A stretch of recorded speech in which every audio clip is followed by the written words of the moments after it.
first time we came here. Oh, Paimon remembers! Nahita's consciousness had been trapped by the doctor, but we followed the clues she left behind to help her. So much time has already passed since then, and it seems Sumeru's changing for the better now that Nahita's in charge, right? Paimon just hopes this peace will last a long time, and then Nahita won't have any more new problems to deal with. Yeah, guess you're right. We somehow always find ourselves right in the thick of it. Who knows what will happen next? Come to think of it, maybe it's all because of you. Maybe you're just a magnet for trouble. Huh? Me? Before Paimon ran into you, Paimon never ran into any trouble. At most, when she was super tired, Paimon got caught in some strange whirlpool and sucked out into sea. Anyway, for Nahita's sake, maybe we should think about heading to our next destination for now. Ah, look who it is. Running into you in a place like this? I can see you two still love wandering around. Oh, it's Dia! Since when are we just wandering around? We're usually taking care of some serious business. But never mind that. What brings you here? I just finished a commission in the desert for a usual client of mine. Nothing too interesting. Just escorting a shipment of goods. I'm on my way to report back. That's when I saw you two all the way over there, chatting away. What were you two talking about anyway? Huh? You serious? Can't say I saw that coming. But you are travelers after all. I guess you'd never stay for too long in one place. Bumping into you like this will become a rarity. I'm starting to feel sad just thinking about it. Hey, how about I gather a few mercs to escort you two? Thanks, but no need. Oh, Paimon had no clue you'd miss us so much. But don't worry, we'll come back to see everyone when we get a chance. Sounds good. All you need to do to get to Fontaine is cross this stretch of desert and navigate some waterways. Knowing you two, I'm sure it won't be anything you can't handle. So, when are you leaving? Oh, wait a sec. Paimon just remembered there are still a few dishes in Sumeru that Paimon hasn't tried yet. Now, where's that list Paimon made?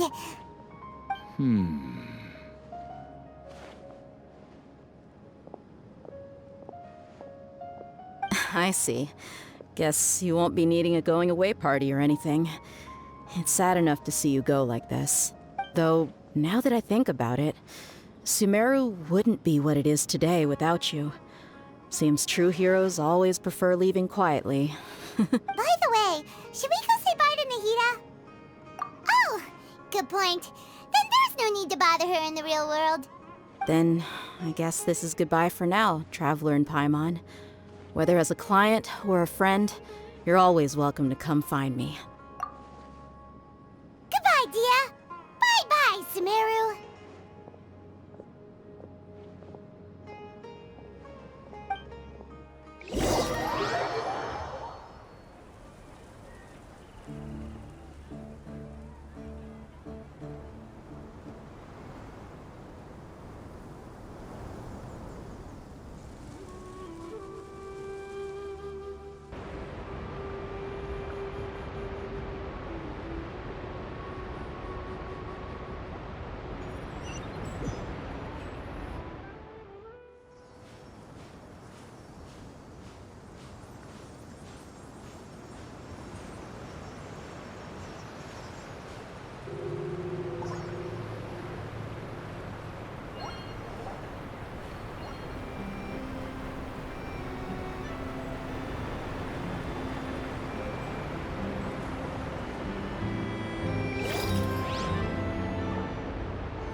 passing all that sand and water, we finally made it! Oh, this must be Fontaine's port. Wow, everything looks so advanced in Fontaine.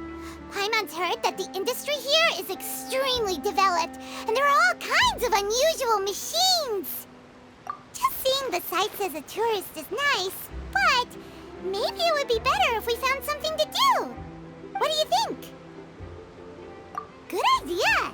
Nahida gave us loads of useful information. Seeking out the Seven is probably still our best source for information at this point. Yeah, the more we can learn, the better. So, what do you think the Hydro Archon's like? Will we get along? Nahida said that she has a very unique personality. To learn about a nation's god, start with the nation's people. There seems to be some locals talking over there. Let's go see if we can join the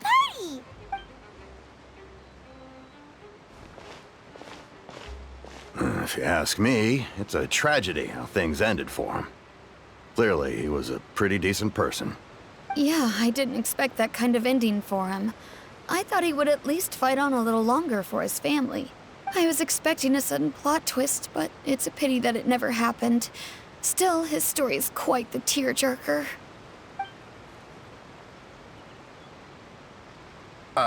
Excuse me. Can I help you two? I couldn't help but notice you standing here listening. Hi. We're travelers new to Fontaine, and we had something we wanted to ask, but you seemed to be really busy talking about some kind of play, so we didn't want to interrupt. Play? Oh, no. We're talking about something that really happened. In fact, it's a case that was just heard a few days ago. Really? Like, a real trial? But the way you were talking about it and the words you used just now made it sound like some kind of story. Well, good tales are often based on true stories, aren't they? And what you see in reality may also be someone deliberately putting on an act while harboring ulterior motives. Whether something is true or not simply isn't that important. The main thing is whether the story being acted out on the stage is splendid enough. Oh, but it looks like you're not from around here. You probably don't know that the Fontaine Court of Justice is called the Opera Epiclese, or more commonly known as just the Opera House. But, shouldn't court cases be treated a little more seriously than that? Not to question Fontaine's way of doing things, it's just that putting someone on trial is usually a very serious thing. No worries. Other visitors to Fontaine have wondered the same thing. You could say that we just don't want to waste the moving stories behind those cases. And as for your worries about whether the cases are treated with due reverence, we have the absolutely just and honorable Chief Justice Neuvillette, as well as the Oratrice Mécanique d'Analyse Cardinal, a machine created by the Archon. Between the machine and the Chief Justice, false charges and injustice are a thing of the past now. Oratrice? Is it some kind of machine, too? Oh, Paimon's curious. We should check it out if we get the chance. Wait, Paimon almost forgot to ask you our question. Do you know what we should do if we want to meet the Hydro Archon? Oh, that's easy. Just go to the Opera House. Lady Farina practically lives there. You could definitely say it's her biggest passion. I think what they mean is that they wish to speak with the Archon personally.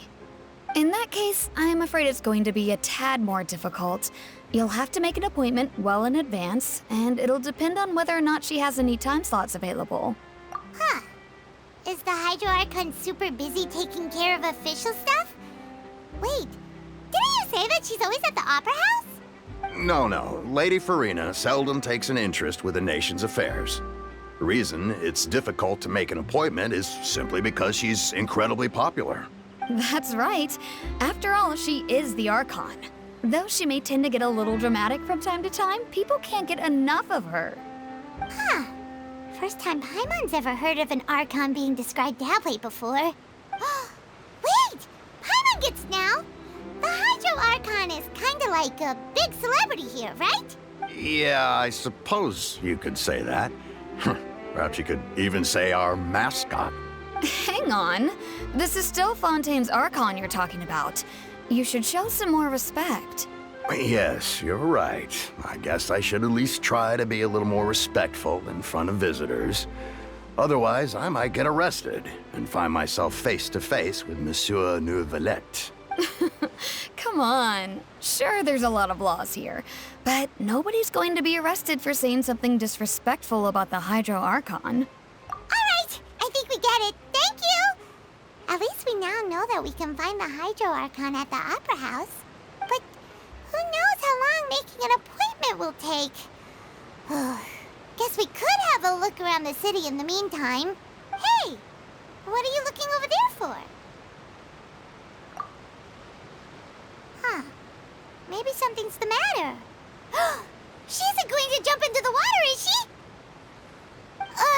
Maybe we better go check on her.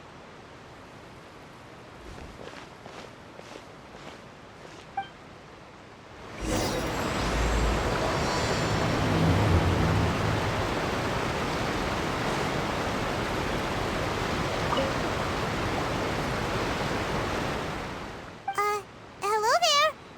Excuse me. Are you alright? Huh? I'm fine. Thanks. Oh, okay then. We just noticed that you seem to be worried about something. About many things, actually. But there's nothing I can do but just keep my troubles to myself. I was just reminiscing about a place my brother and I would play when we were kids. It was just atop that hill over there. See? You're pointing at the sea. Wait, are you saying that you and your brother lived in the water? Though people call the waters around Fontaine a sea, it's actually just an inland lake that's filled with fresh water. And though I can still see that hill clearly in my memories, now it's been completely submerged. He would skip and jump, tossing sand in the wind. The sun shone brightly, and the air was filled with the scent of the sea. But now, the water is gradually swallowing our memories. It won't be long before it swallows us. Sorry. Paimon doesn't really get what you mean. I don't believe we've had the pleasure of meeting. Are you Lynette's new friends? Oh, and you are? Thanks for looking after my sister. She often comes here to reminisce about our childhood, that's all. There's no need for any concern. Allow me to introduce myself. I'm Linny, and this is my sister Lynette. If I had to guess, I'd say you must be travelers from abroad. Nice to meet you. Paimon is Paimon, and this is the Traveler. We just arrived in Fontaine. We were just talking with your sister.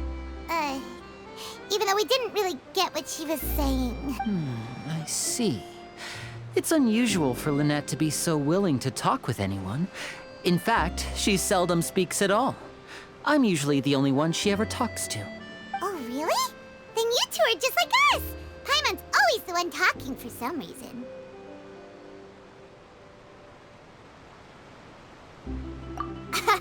So that's how you think it is? I also think my brother can be too talkative at times.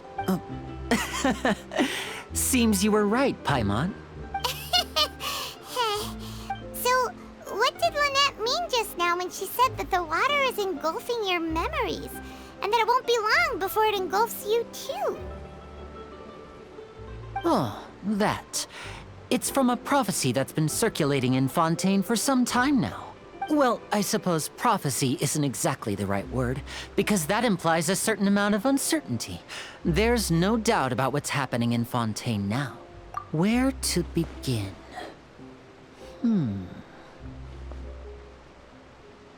Let's put that question on hold for a moment. We still haven't formally greeted each other yet, have we? Did all the introductions earlier not count? Hello, traveler.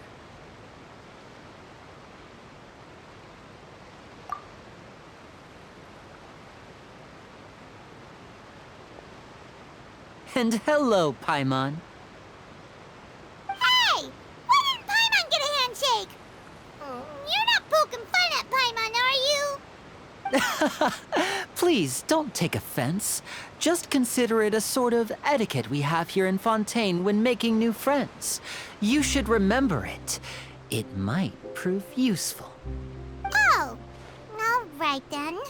Well, Paimon's just happy to have a local friend now. By the way, we were just getting ready to go to the Opera House to meet the Hydro Archon. Would you be able to show us the way? So you're going to see Lady Farina? No problem at all. In fact, I was planning to go to the Opera House later myself. Please, follow me.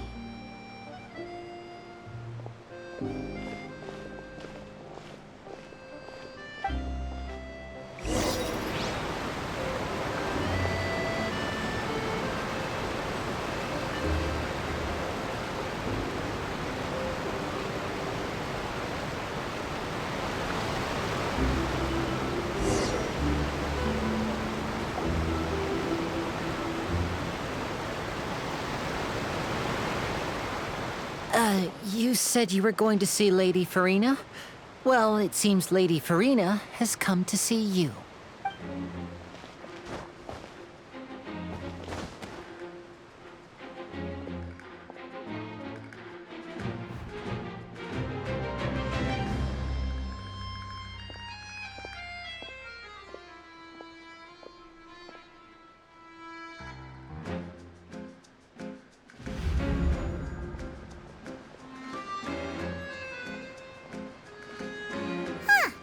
So, she's the Hydro Archon? But how did she know we were looking for her? My dear people, rich and poor, those with cup in hand and those with nothing at all, raise your glasses in celebration. If you don't have one, then just raise your hand in lieu.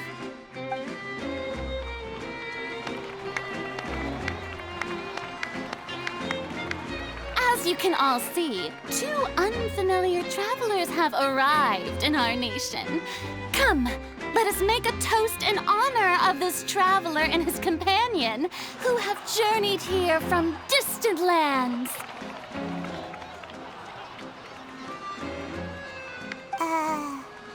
Is she talking about us? I've long heard of the turmoil and chaos you left in your wake as you visited other nations, but I welcome you nevertheless. No, I have come to receive you personally. Fear is for insignificant cowards. I am a god, and I will never entertain the notion of such meaningless wariness. You can be rest assured, I see clearly your sincerity.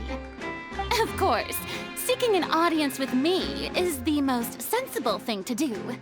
It will allow you to truly behold my power and witness my authority. Intelligent people always gather under the correct banner. I, Focalor, hereby welcome you to the nation of Hydro and acknowledge the value and significance of your trip. Now, you may rejoice in this.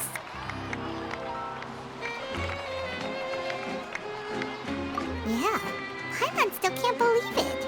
Feels like we've only been here for a few minutes. But the Hydro Archon's entrance was, how should Paimon describe it?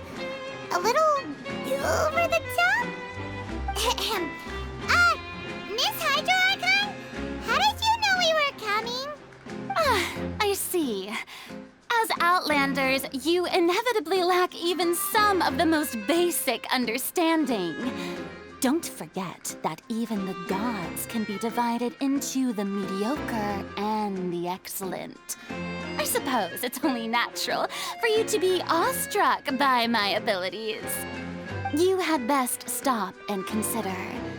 Do you really have the noble qualities and etiquette necessary to communicate with a god? All it takes is a flick of my finger for me to know everything about you. Whoa, talk about sounding high and mighty. Oh?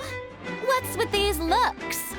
Perhaps the welcoming ceremony still isn't enough? What else should I say then? Is she waiting for us to start talking? Wow, I didn't expect to see Lady Farina here. What a surprise! Wait, does this mean they're the legendary blonde traveler? How did I not notice before? Hey, what's all the commotion? Oh, is that Lady Farina? Of course. That's the blonde traveler. The one all those stories are about. Lady Farina came here to personally see him. Oh, I bet this is gonna be the duel of the century. Ooh, I've got to see this. I knew Lady Farina would never disappoint. Yes, but don't get too excited now. My dear believers and spectators alike tend to get quite rowdy, and despite the noise, I've come to tolerate all their ruckus. You may consider this my reward to all of you. I have determined that there will be an epic duel between myself and this traveler from another land, just as you were hoping to see. Now she wants to fight? Aren't we getting a little ahead of ourselves?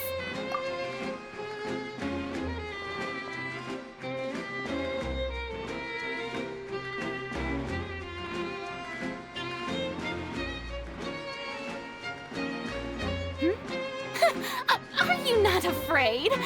Might I remind you that this is a duel against the divine? What are you trying to do, traveler? Provoking a god in front of her people? Stand down, Clorend. I admire his bravery. Few have the courage to draw their sword against a god. He is obviously a true warrior. Unfortunately, people nowadays only crave to be thrilled, and a mere duel will not slake their thirst for excitement. Huh. Yeah, she's right. Just a duel wouldn't be all that interesting.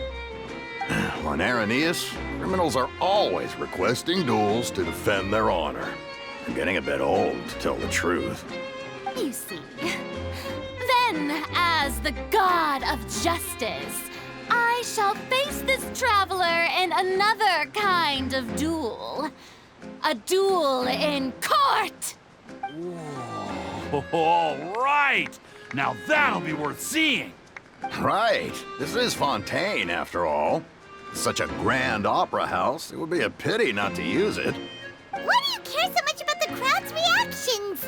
Seems you've spent a little too much time in the opera house. Besides, how exactly do you plan to have a duel in court? You mean you're going to put us on trial? Oh, we have reason to put you on trial. It's obvious, isn't it? According to Fontaine law, no one is permitted to release any flying objects within Fontaine city limits during the first 3 days of each month. You are clearly guilty of violating this law, no? Oh, so that's what they've done wrong. That's our Lady Farina. No one knows the laws of Fontaine like she does. You call that obvious? What kind of law is that? Wait, flying object? You mean Paimon? Precisely! Now, if you two have no objections, then in the name of the Hydro Archon, I order your arrest. My apologies, Lady Farina. I don't mean to spoil the fun, but if you would allow me to interject, I don't think that Paimon here meets the definition of a flying object. You tell her, Linny! Finally someone who's not crazy. How could anyone call Paimon a flying object? Ah, great magician Linny, my beloved citizen. I'll permit you to object, but how exactly do you plan to prove your claim? As a magician who just rained on your parade, I naturally should shoulder the responsibility of saving the show. So, with such an audience gathered here, allow me to perform a trick for everyone.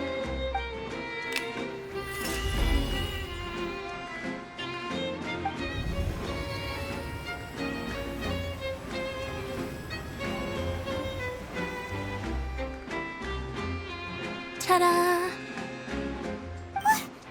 What's that on Paimon's back? Hey, when did you do that?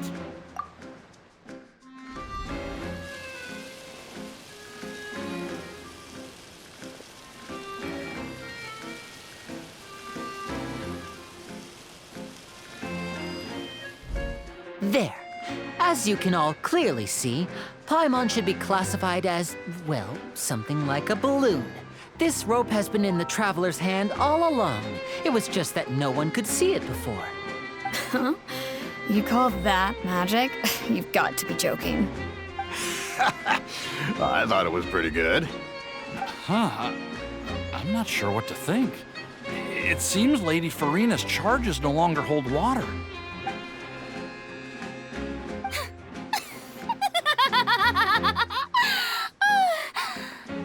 Amusing. Very amusing, Linny. Just the sort of unexpected twist that I enjoy. With you here, today's performance can finally be called complete. Performance? You see all this as a performance? In which case, consider the matter of your trial resolved. The god of justice will not bring charges against an innocent person. But when there are valid grounds, I will not only judge travelers from abroad, but even the gods of other lands. I look forward to seeing your upcoming performance at the Opera House, Mr. Linny and Miss Lynette. That's enough for now. Toodaloo!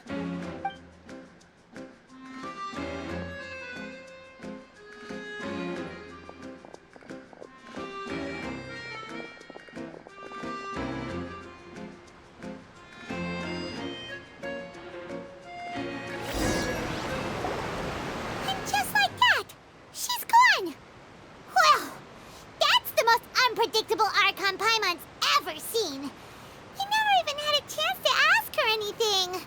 But that's a problem for future Paimon. Don't mention it. I just happened to remember that there was such a law, so I did a little preparation. So, now do you see what kind of god Lady Farina is? She can be a bit confusing at times, but she is still amenable to reason. Anyway, Paimon had no idea you were a magician, Linny. It sounded like you'll be performing at the Opera House, right? I just know a few simple tricks I use to make a living. Lynette is my assistant. It will actually be my first time performing on the most prestigious stage in Fontaine, the Opera House.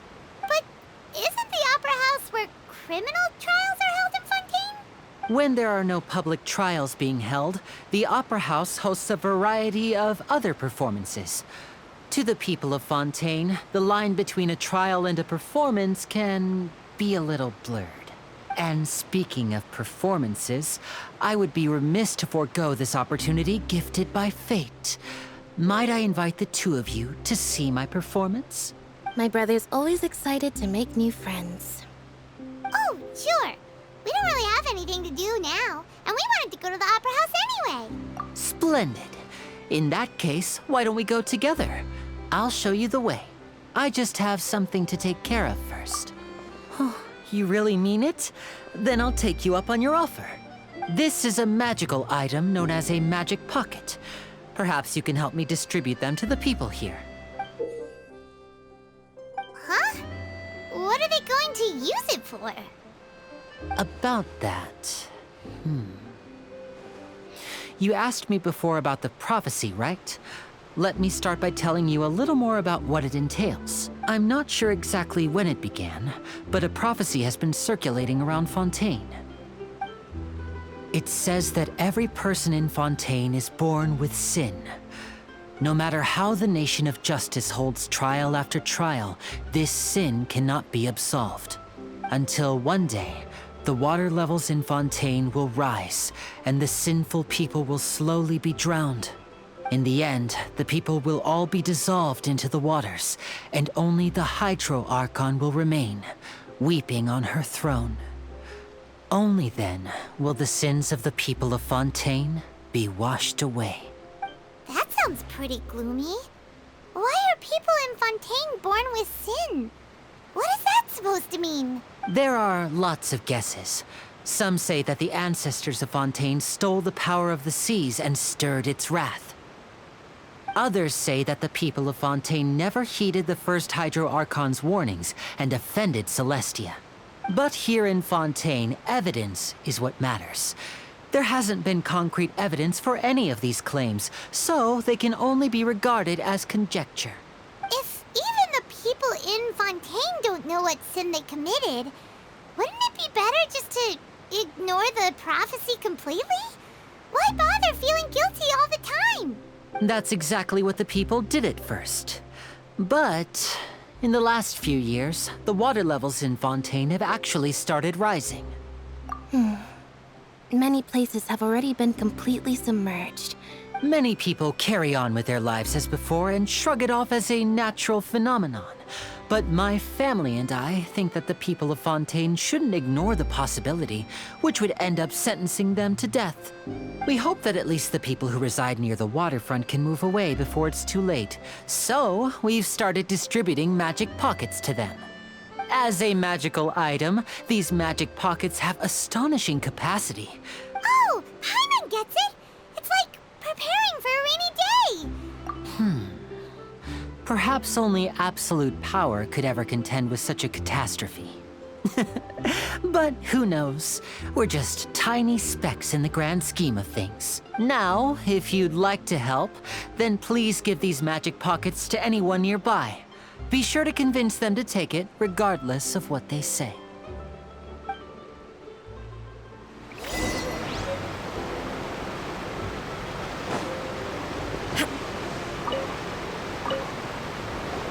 What's this? So you also... What? You mean... No, I believe in the prophecy. But I also believe in another story. The story says that people once lived in the ocean. They were one with the ocean and couldn't live apart from it. But as time wore on, people desired to live on land and developed blood vessels, encapsulating the sea within their bodies. Thus could people set foot on land. So, if you ask me, when the water rises and takes us all, it'll be like we're going home. Oh, we hadn't heard that one before. But people can't live underwater. They'll die. You should probably still take it. All right, I'll take it. I guess I just feel that being dissolved into the water doesn't necessarily mean death.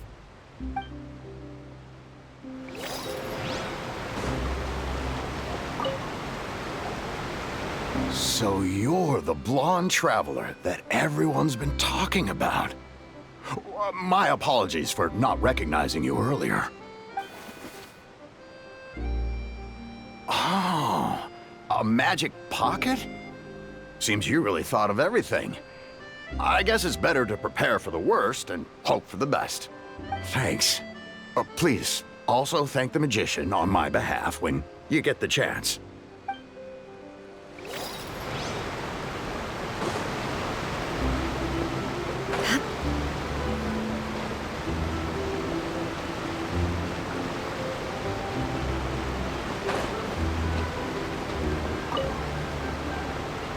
Huh? I don't want that thing. Way I see it, if the prophecy's true, it's still gonna be a long time before life is all about living in the moment. What use is there in worrying about the future all the time? We'll cross that bridge when we get to it. You should still take it. You never know when it'll come in handy. Oh, all right, fine. Thanks. It's just that if I start moving, that means I've already given up on the life I have now. I'd really rather not.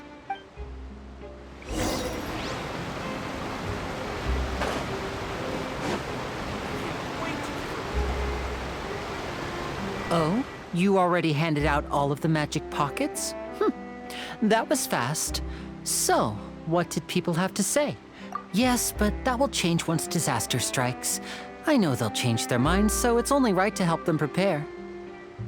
Is there anything else you need to do before we leave? Yes, one last thing.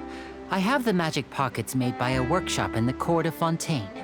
Since we're out and about, I was thinking about bringing him some more materials. So, you want to collect materials? Just tell us what the materials look like and we'll help. Many hands make light work. Oh, that would be much appreciated. We'll need some Romaritime flowers. I remember seeing them near the waterfront on the east side of the harbor.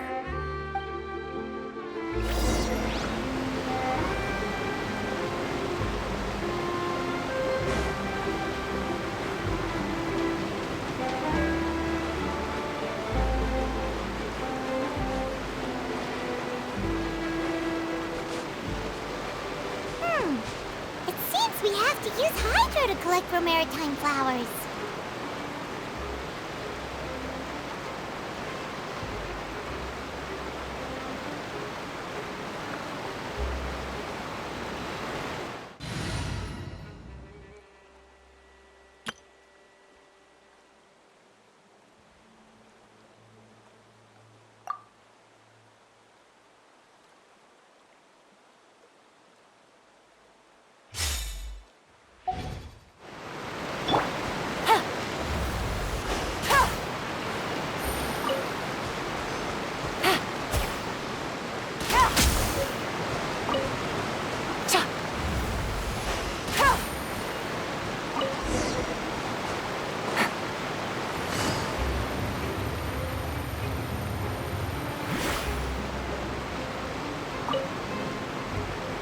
You made quick work of that. I can tell you're an experienced traveler. I've also finished collecting a few here. Maybe next time you'll feel like helping too, Lynette. No way. I'm in power-saving mode today. Otherwise, I fear I may not have any energy left for the performance at the Opera House. Fine. Though the performance is still a long way off. Now that we're finished here, we should get ready to head back to the Court of Fontaine. So, we're going to the Court of Fontaine before we head to the Opera House? Good. Paimon wants a tour of Fontaine's largest city and try...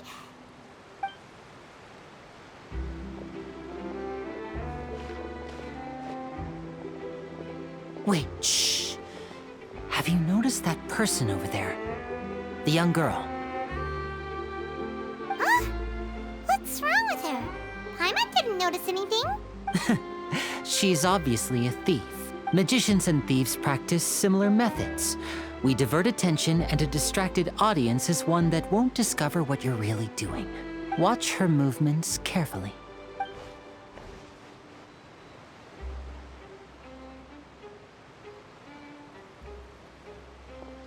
Oh, he's right! Shh, keep your voice down.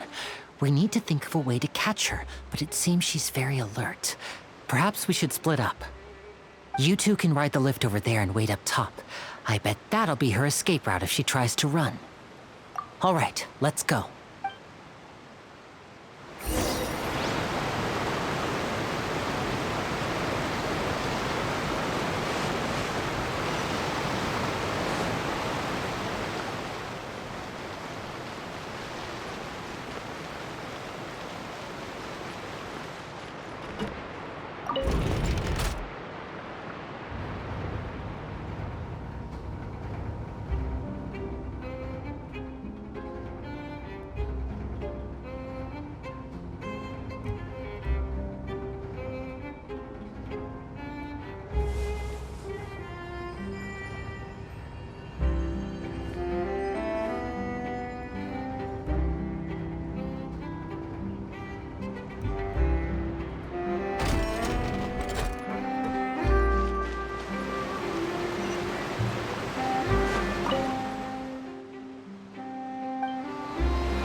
This is the spot where Linny wanted us to wait.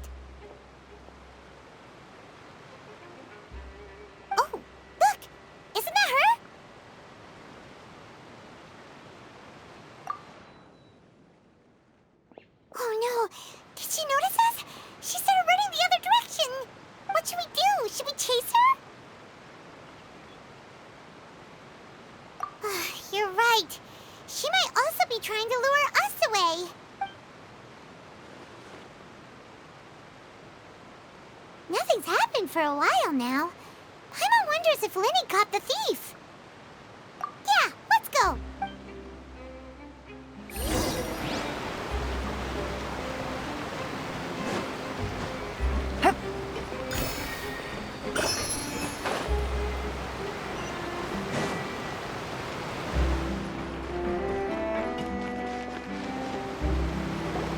Are you sure that's all she took? No, that was all. Well, anyway, I should be going now. Oh, were you returning what the thief had stolen? That's right. Pity I wasn't able to catch her. She distracted me by dropping the thing she stole on the ground. By the time I looked back, she was already gone. I saw the general direction she went, but Lenny twisted his ankle, and I needed to make sure he was okay.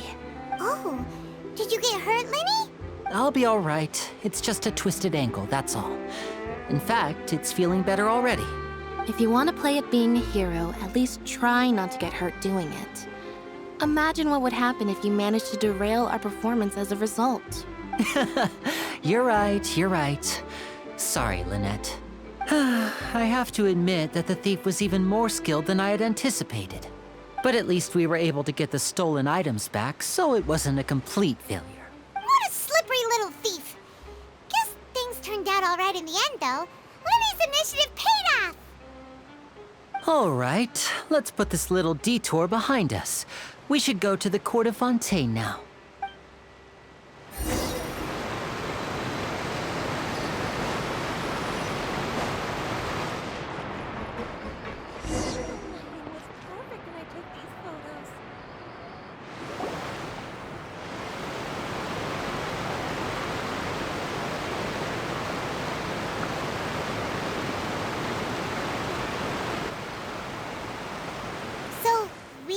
This thing to go into the city? What an ingenious way to get around! People in Fontaine really know how to use water!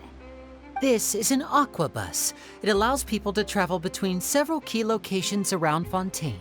It's pretty convenient, but the ride can become a little dull after a while. The scenery is always the same. That's why it's better to travel with friends. So you mean it's still boring even when I'm riding with you? No, that's not what I meant.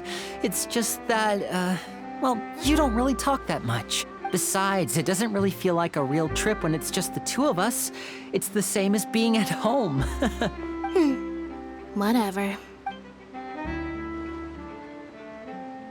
Guess that's what it's like to be an older brother. It's about time for us to leave. Let's get on board.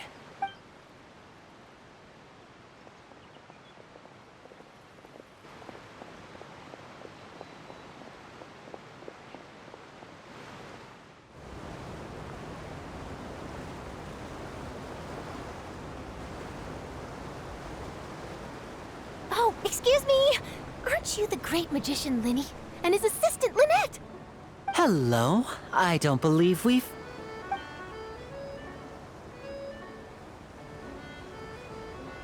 I'm Charlotte, a reporter for the Steambird. Nice to meet you. From the Steambird, huh? We've often relied on your paper to promote our performances. It's an honor to meet you. Wait, could that be the legendary traveler who's been making headline after headline in their journey across Tibet? Amazing! You recognize everybody almost immediately! I wouldn't be much of a reporter if I didn't know who's who, would I? Wow, today must be my day! Who knew I would end up on the same boat as so many VIPs? Could my vision finally be showing me some favor? So, Charlotte, what do you usually report on? Well, when there isn't any breaking news, I mainly cover the trials at the Opera House. You can still manage to keep readers' attention as long as you tell things from a clever enough angle. Even if, for example, reporting on how a scammer once deceived vulnerable girls into relationships, or how a financial criminal was once so poor that they ate a single piece of bread for 5 days. That's fine and all, but what I'm really after is exclusive, sensational news pieces that could shake the country. These smaller stories are a waste of my talents. Oh, I just remembered. I've been following a case lately. Well, a series of cases, actually. You mean the serial disappearances of young women case? That's right. These stories are the talk of the town right now, and it's probably the most mysterious case we've ever seen. If I'm the first with a draft ready to publish when the case is finally cracked, and it's the headline story in the Steambird, oh, when that happens, I bet all the other reporters will shed tears of envy. I've already gathered all kinds of materials. I just can't wait for the truth to be revealed. So, what is the serial disappearances of young women case? You mean the culprit hasn't been found? That's right. The first missing girl case happened almost 20 years ago. And ever since, after a period of time, another girl disappears. What the cases have in common is that the girls are all of a similar age, and that they've all vanished without a trace. But the scariest part is that to this day, none of the girls have ever been found. Many suspects have been arrested over the years in connection with this case, but shortly after each arrest, another disappearance would always happen. Yes, it's possible. But either way, I believe that every case has some precise truth behind it, waiting to be exposed. Yes, I agree. And at the very least, the family of those missing girls deserves some sort of explanation. I just imagined for a second what I would do if Lynette were to suddenly disappear. I'd pay any price to get her back, and then find a way to track down the culprit. Please don't imagine that, Lenny.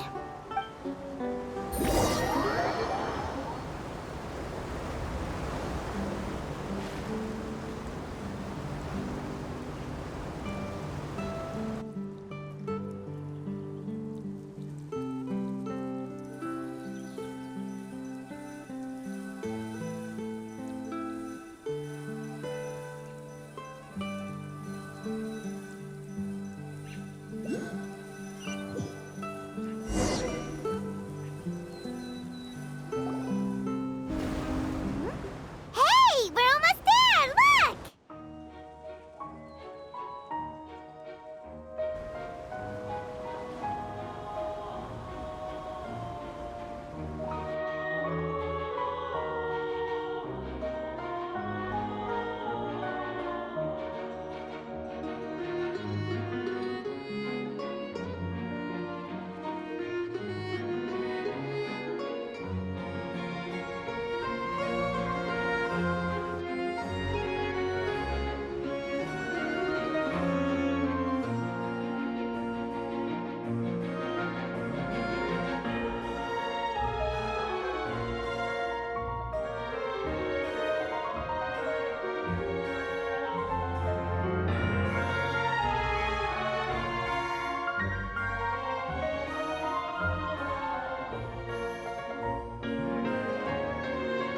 Well, I really enjoyed chatting with you. Life should be full of pleasant little surprises like this. Yeah, us as well. The ride went by too quickly. Ah, I have an interview to get to. I should get going before I'm late. Okay, Hyman hopes we can chat again soon, Charlotte. Bye now. Oh, be sure to stop by and see me at the Steambird when you have time. What a tough job. Always running around and interviewing everyone. Well, where should we go now? If you don't mind, how about we stop by my home first? Besides, I still have all the materials we collected. Sure, we wouldn't mind at all. This city is so huge, Paimon wouldn't know where to start anyway.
This is our current abode.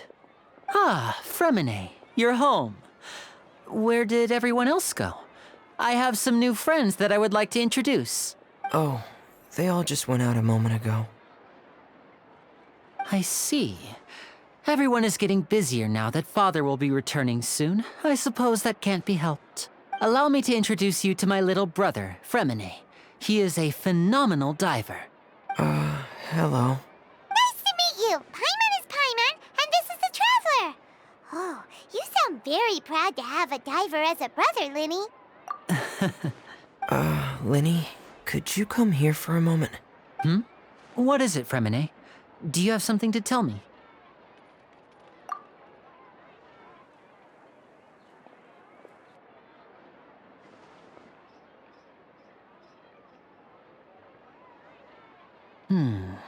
Okay, I see. Is everything all right? Oh, it's nothing. We were just discussing a little housework. Sorry for the interruption.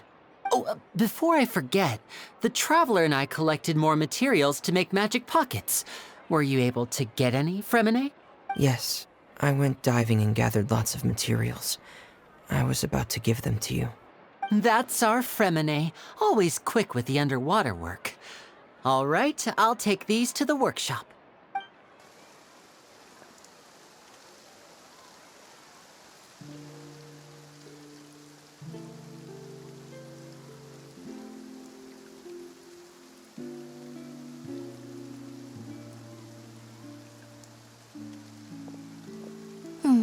Looks like rain. Oh, you're right. But wasn't it clear and sunny just a moment ago? Fontaine's weather sure is weird. I'm afraid that's just how it is here.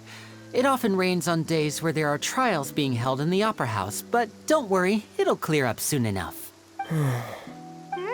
What's wrong, Fremine? There's a legend about the rain that I tend to believe. It's said that a dragon of water once resided in Fontaine.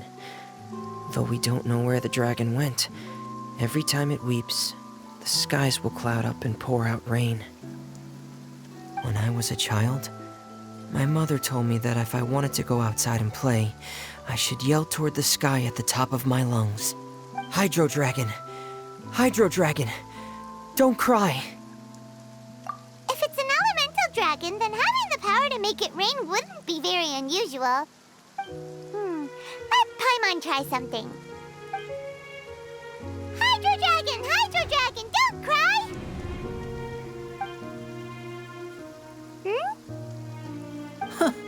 Doesn't seem to be of any use. It is just a legend after all. You know, you might be a more popular magician if you understood the concept of romanticism. Sorry, it might be because we've never met the Hydro Dragon. Perhaps it can't be comforted by the words of strangers.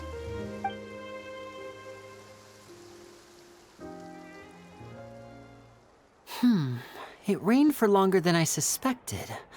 Oh, it's already getting late. Was there something you needed to do, Linny? Yeah, some preparations for the show at the Opera House. I need to find a way to catch the last aqua bus of the day. On the day of the performance, just ride the aqua bus to the island of Araneus.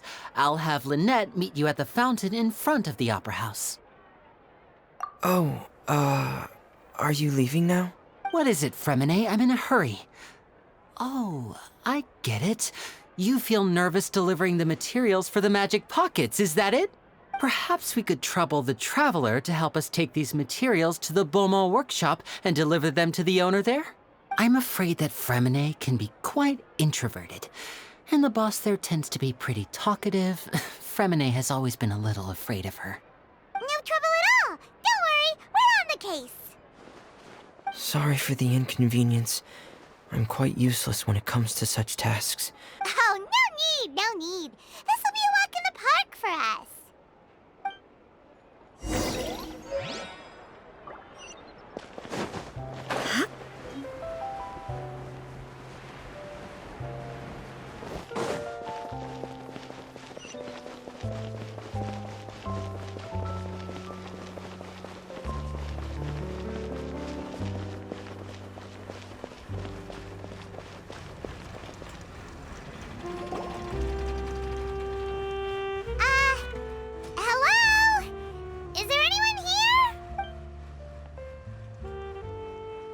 Oh, hello there. New customers? Looking to buy, or do you need something made? Or perhaps you're just looking for a chat with me. Oh no, we're just here to deliver some materials. Here they are. They're for making... Ah, these must be for Magic Pockets. I could tell right away. I've already made several orders worth now. No need. They've already prepaid several batches worth. When they told me what they'd be using them for, I even offered them a discount. But they insisted on paying the full amount, saying that I had a business to run. It seems both their hearts and their pockets are made of gold. Whoa. So, is Linny actually loaded? I can't say for sure, but who knows? Maybe there's good money to be made being a magician in Fontaine. Hey! Is this machine what you use to make stuff here? It looks really advanced. Why use your hands when a machine can do the work? It would be a waste not to use the latest technology, and wasting is a kind of crime. But where does a big machine like that get its power from? Well, it's a little complicated. I'm not sure I can put it in layman's terms for you. But basically, everything we usually use here in the city is powered by indemnitium. It's a type of energy that's produced from trials. Huh? How can trials produce energy? Well, I'm not completely sure of all the details myself, but basically, when a trial is in session, the Oratrice Mécanique d'Analyse Cardinale harvests people's belief in justice and converts it into energy to be used all around Fontaine. So that's what its other function is? Paimon heard that the Oratrice was created by the Archon to make judgments. But Paimon still doesn't get it. How could something unreliable like people's beliefs be turned into a stable power source for these machines? Oh, yeah! So that means the Hydro Archon relies on the machine to take the energy created by belief and turn it into power for all of Fontaine, right? Even though I've never heard anyone really put it that way before, it sounds like it makes sense. Besides indemnitium, we have another type of energy called pneumosia. It isn't produced by the power of the Archon, but it is unstable by nature. Even now, it still cannot be widely used by civilians. I thought I'd find you hard at work, but here you are chatting the day away. Since you again! Didn't I already promise you that I'd have the more I owe to Confrérie of Cabriere by next month? Why are you hounding me now? Yeah, but how do we know that you won't go running off by the end of this month? I want 50% today. Wait, no, 70%. Huh? You... Seems business isn't so great for the workshop. We've already finished our job and delivered the materials. Maybe... Hey, hold on! Before you go around trying to collect payments, why don't you settle your own debts first? If Confrérie of Cabriere wants to poach clients from Northland Bank, that's fine. But I'm afraid you still owe the bank a hefty sum of mora.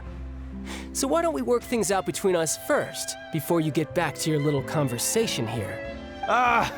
You're from Northland Bank. But we said we'll pay everything we owe next month. Why are you hounding me now? Traveler, Paimon! I didn't think I'd run into you here in Fontaine. What are the chances? We're surprised to see you too! What are you doing here in Fontaine? You didn't want to stay in Snezhnaya? Long story short, I've already been in Fontaine for some time now, and honestly, things have been pretty boring. But it seems that fate brought our paths together today. Not only will I have some good friends here now, but ones who always seem to find trouble. Either way you look at it, it seems things are going to get a lot more interesting now. Pretty sure we'd want to avoid anything that you'd find interesting. Besides, our trip here has gone pretty well so far. Right, Traveler? Hey, you, Northland Bank boy. Aren't you forgetting something? Don't interrupt. It's not often I run into the Traveler like this. Why don't you wait for me over there for a while? You kidding? Aren't you the one looking for us? You really expect us to sit and twiddle our thumbs while you catch up with your friends? Listen to me, boy. If you want your mora, fine. Why don't you come and take it? Hey, I just said not to interrupt. Oh, by the way, Traveler, the last time I took Tonya and Tusser ice fishing, Tusser said, Hey! That's way over the line! All right, boys, Let's see who has to pay up now! Can you at least let me finish one sentence? Fine. Though the bank told me not to get rough with our clients, you're the ones who started it. This is an act of self-defense. You two will have to be my witnesses, okay? I'm sure this won't take long.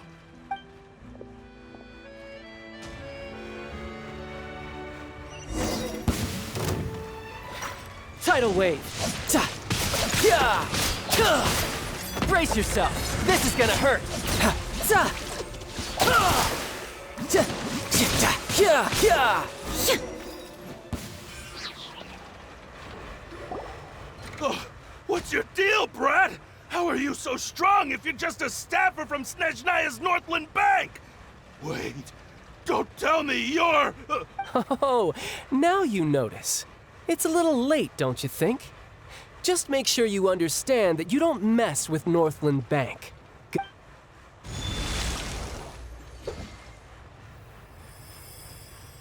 Huh? Now's my chance!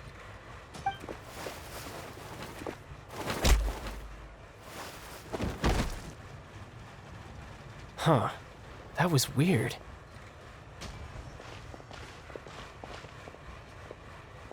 I'm not sure. It's as if I suddenly lost control of my hydropowers when I needed them. Maybe there's something wrong with my vision? Strange. How could that happen? First time Paimon's ever heard of someone losing control of their vision. Never mind. It doesn't matter. If I want to stay sharp, I shouldn't be relying too much on my vision anyway. Besides, I always have my delusion in case I need it. So what are you doing in Fontaine, child? I don't see its work for Northland Bank. Well, I guess it's because I've been in a bad mood lately. Huh? What kind of reason is that? Wait, since when do you feel down about anything? I don't know. Maybe I still have a lot to learn about myself. But recently, there seems to be some sort of restless power stirring inside of me. And I don't know why, but every now and then I feel like I'm in a terrible mood. Maybe you losing control of your vision just now is connected with that power you're feeling inside. That is a possibility. I can't remember if I ever mentioned it before, but when I was 14, I fell into some unknown abyss. It was during that time I learned nearly all of my abilities. The one who took me under her wing and taught me was named Skirk. She was always quiet and very mysterious. Nobody knew where she came from or what she had been through, and she was always very strict when teaching me combat techniques. One time, I asked her why she was willing to take me on as an apprentice. From what I could make of her answer, it was because I had awakened it, and traces of it remained on me. She said that all my combat training would be useful in the future. But what is it? What did you awaken?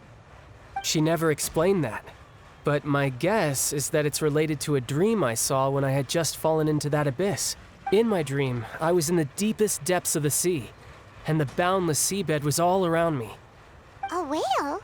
Oh, that sounds familiar! When we fought against you before, you summoned a huge whale that seemed to leap at us. Is that the one? That's just an abstract form of a whale that I create using my elemental powers. It takes that shape because the scene I dreamt of the whale has always been stuck in my mind. I'll never forget it. So you used the whale as inspiration for one of your moves? Huh. Seems a little twisted to Paimon. So why don't you just go ask your master? Maybe she knows the answer. You make it sound so easy. Ever since the incident I experienced there, I've never stopped searching for Master Skirk and that unknown abyss. But it's been years now, and I've still found nothing. There isn't even a trace of the place where I remember falling into the abyss. Oh, it sounds like some kind of ghost story. Yeah, I'm out of leads at this point, but there's nothing more I can do. It seems that strange encounters in this world tend to be elusive like that. Oh, seems the time really flies when I'm talking with you. I just remembered I have somewhere else I need to be, so I should get going. What? More work for the Northland Bank? No, it's more of a personal appointment. Lately, I've been sparring with some of Fontaine's official champion duelists whenever I'm feeling bored. Official champion duelists? You mean it's their job to duel? Yep. In Fontaine, before a criminal goes to court, they're given one chance to defend their honor by requesting a duel with an official champion duelist. The champion duelists are all-powerful fighters selected from among the nation's best. And the duel itself is a no-holds-barred fight with no specified stopping point. So engaging in such a duel is regarded as a symbol of defending your honor. If a criminal manages to win the duel, they'll be acquitted. But if they lose, they'll have no choice but to stand trial. And the worst-case scenario is that you're simply killed in the duel. Though it's rumored that Fontaine has a death penalty, from what I can tell, no one has ever been officially sentenced to death. So really, the only people who opt to duel are those who have suffered a grave injustice in being accused, or those who greatly value their honor. Otherwise, why gamble with your life?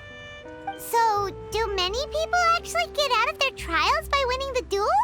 Apparently, it's exceedingly rare for anyone to actually win. Fontaine probably enacted this system as a way to show that the nation respects the honor of its citizens.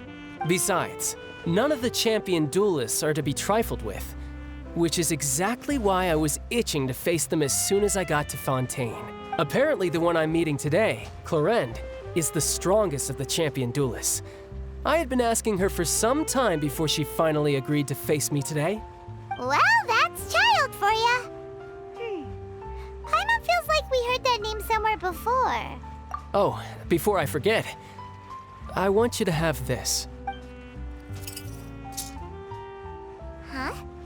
Your vision? You're seriously just giving it away? I'm just worried that it could become uncontrollable again. I'd be pretty upset if it got in the way of my duel, so I think I'll be better off without it for now. Besides, I just need you to hold on to it for a short while. I'll come retrieve it when I have some time later. Paimon knows what you're up to. You just want an excuse to come talk to us again, don't you? Whatever gave you that idea? I'll be in touch later. That sneaky guy.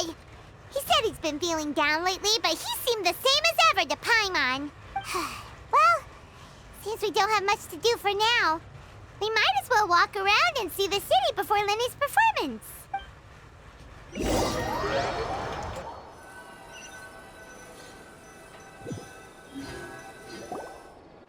Wow! Who could have seen that coming? The reporter who was barely around for most of the story was the murderer all along! Sorry. Paimon was just surprised, that's all. Whew. Paimon never saw that twist coming. The murder mystery novels here are amazing! The whodunits here in Fontaine are a lot different than the light novels you see from Yai Publishing House. Both have their merits, but Paimon thinks this style of novels are more, well, novel. It's so exciting to reach the moment when the mystery is uncovered, especially in the one Paimon was just reading. You should buy a copy and read it too. Oh, sorry about that. Paimon will be more careful next time. Hey, shouldn't we be heading to the Opera House to see Lenny's performance soon? It's almost time for the show to start, so we should get going. Lenny said that the Opera House is on Aranias, so let's go ride the Aqua Bus.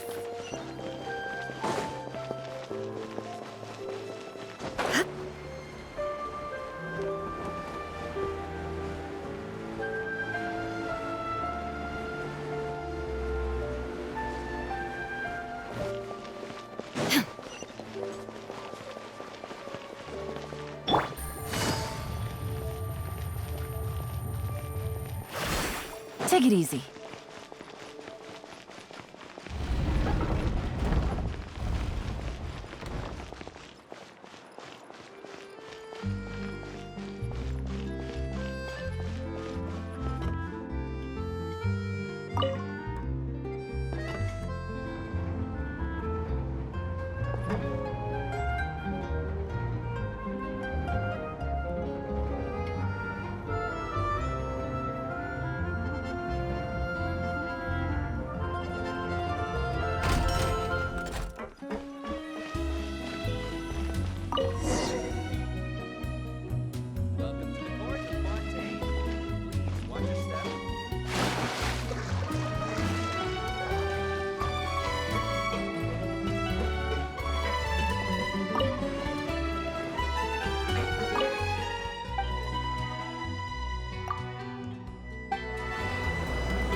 to the Navia line. I am Elfan.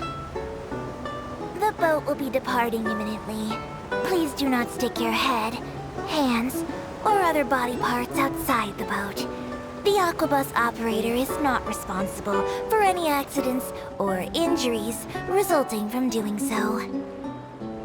Also, please remember to buy the Steambird, though I don't read it myself. The destination of the current tour is Erinias. Points of interest worth visiting include the Fountain of Lucine and the Opera Epiclese. If you look to the left in the direction we are currently traveling, you will see the famous Fontaine Research Institute up in the sky. An experiment gone wrong turned new sightseeing opportunity. Human ingenuity truly is a wondrous thing.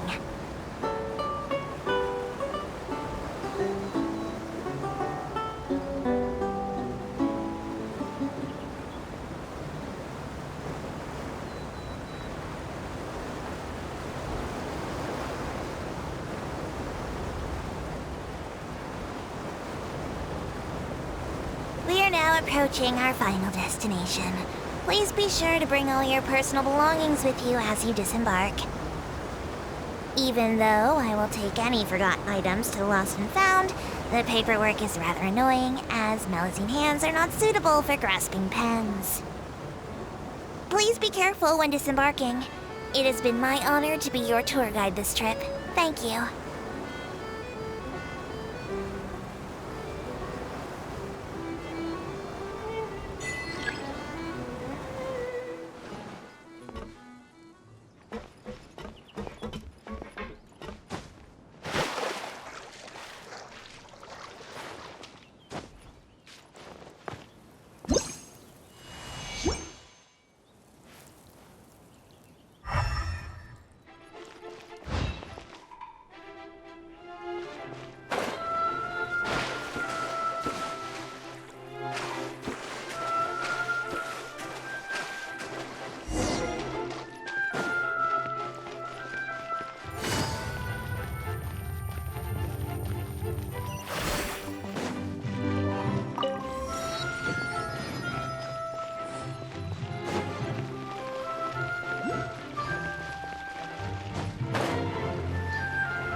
Forward to it.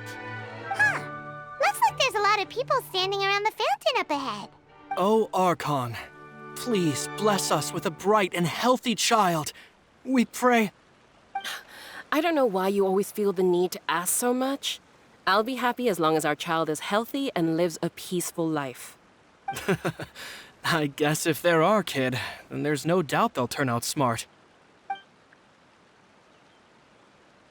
Maybe this is one of the customs in Fontaine. There sure are a lot of couples here. Vache. What's wrong? Vache.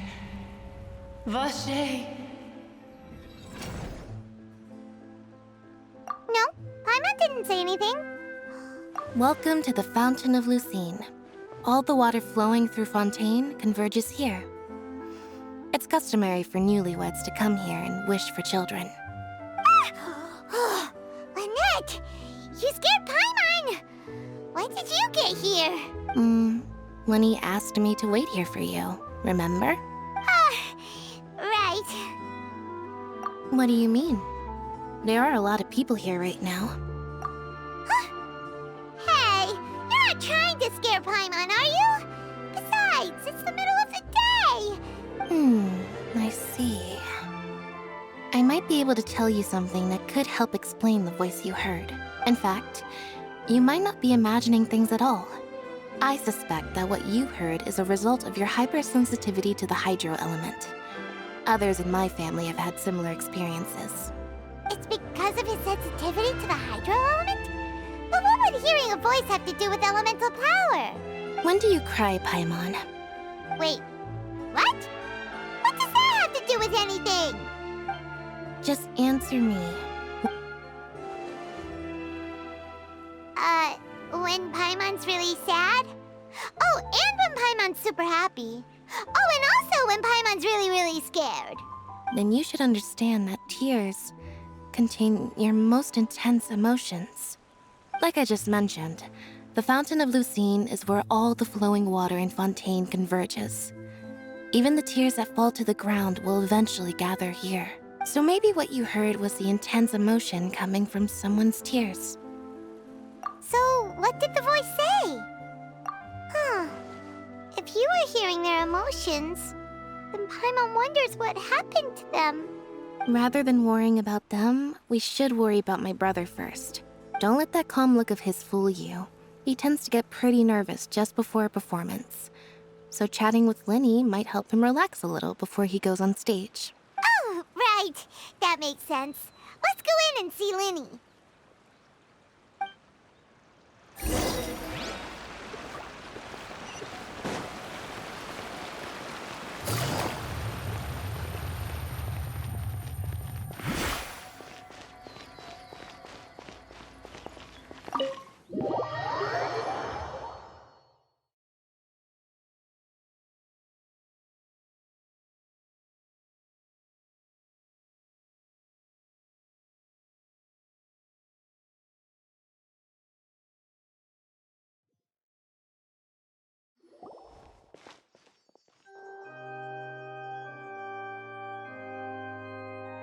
Traveler and Paimon, good to see you. I knew you two would come. Are you kidding? We wouldn't miss it for the world. We've been looking forward to it. I can tell, judging by how early you've arrived. But you're actually right on time. The audience still hasn't started entering the venue yet, which means now is the perfect chance for us to take you to the best seats in the house. Wait just a moment, I'll fetch the tickets.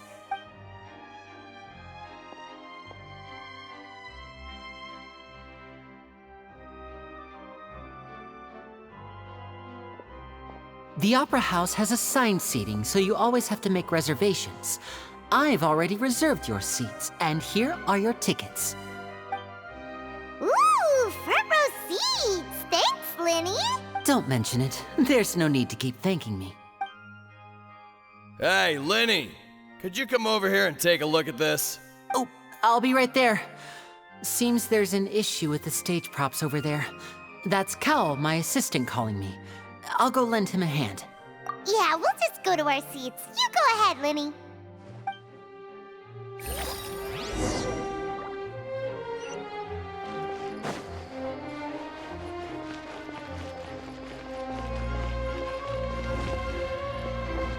Take it easy.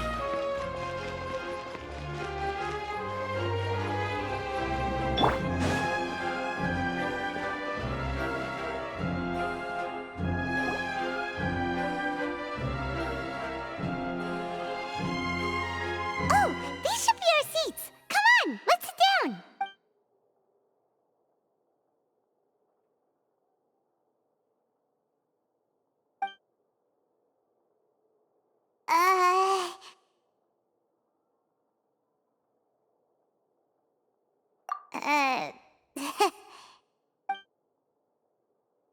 Hey, Traveler.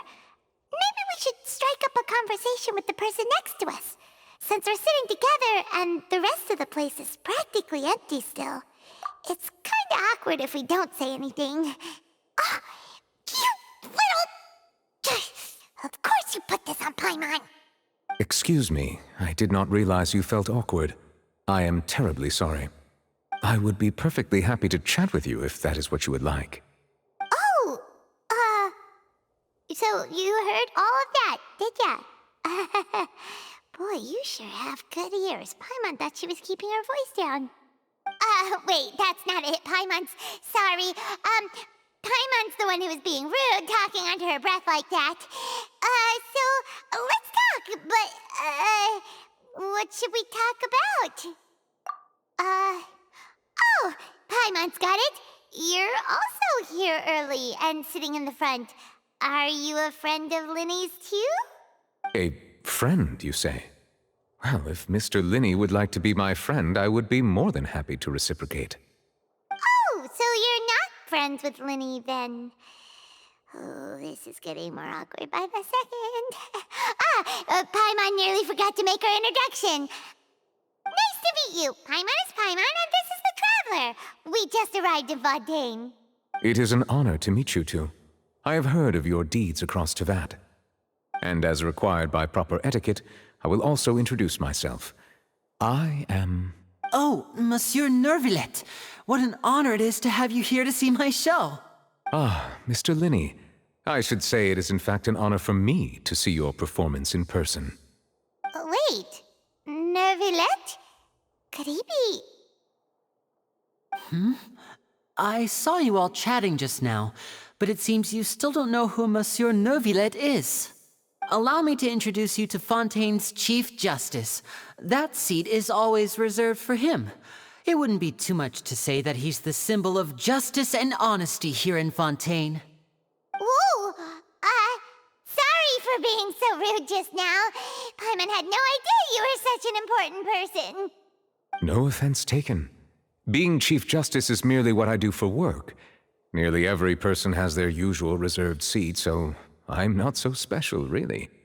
And by the way, I should probably let you know, even though I would prefer not to. There's someone sitting up there in the VIP seats that has been striking a pose for quite a while now. I believe she is trying to give you a most elegant and impressive first impression. So I think you should take notice of her sooner rather than later. Otherwise, she may become flustered.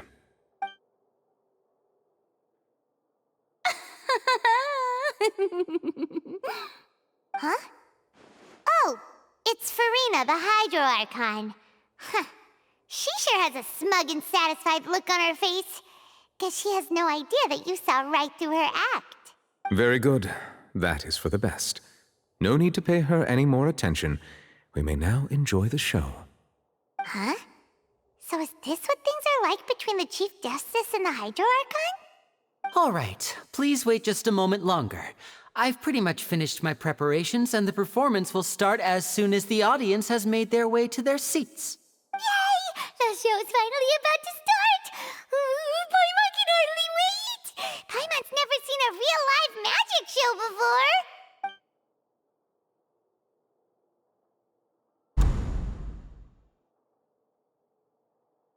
Ooh! They're dimming the lights! The show must be starting! Sorry. Paimon will try to stay quiet. Welcome, one and all, to the Opera Epiclese. I am the star of today's show, Linny. And over here is my sister, Lynette, who will be working as my wonderful assistant. Please, let's give her a warm welcome. Hello, everyone.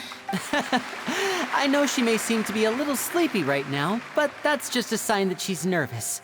Whatever. Now, some of you may be thinking, two vision holders who can freely manipulate elemental powers performing magic is not true magic at all. So, I would like to take a moment to assure you that elemental powers will have nothing to do with what you will witness on the stage today.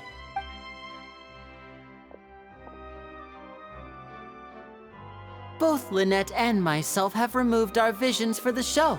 That way, even the gods won't be able to help us. Oh, good point. That's what makes the show real magic. Now, without further ado, let the show begin. Lynette will now exit the stage to make some preparations. I know you might miss her, but don't worry. She'll be coming right back on stage momentarily. Perhaps in an unexpected way. Oh, and before I forget, there's one more thing I should say. You never know what can happen in the blink of an eye. A magician's greatest skill is making things disappear or appear. The possibilities are endless.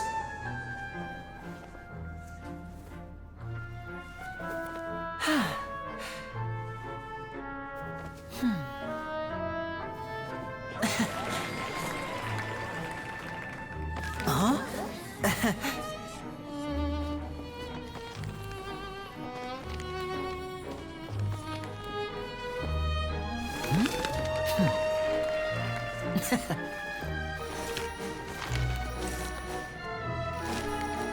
But this isn't what you came for. These little tricks, you've seen them all before. So it's time for something truly extraordinary, don't you think? This one's a little tricky.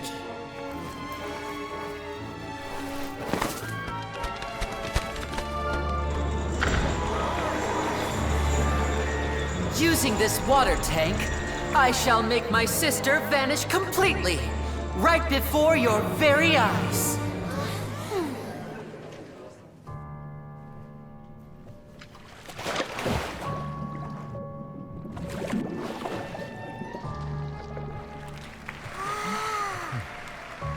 It's actually quite simple. She'll just turn into air bubbles and float right out of the top.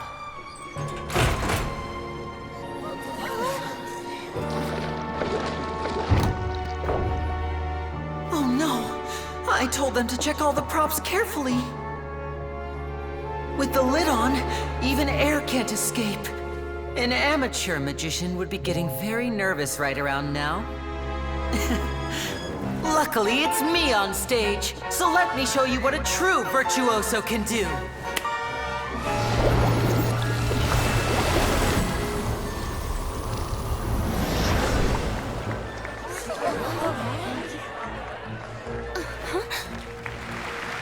Lynette, are you still there? Don't go too far. We don't want to use up all our magic. Hi, I'm back. Uh-huh.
If we could see easily through his tricks, then that would mean that his skills are still lacking.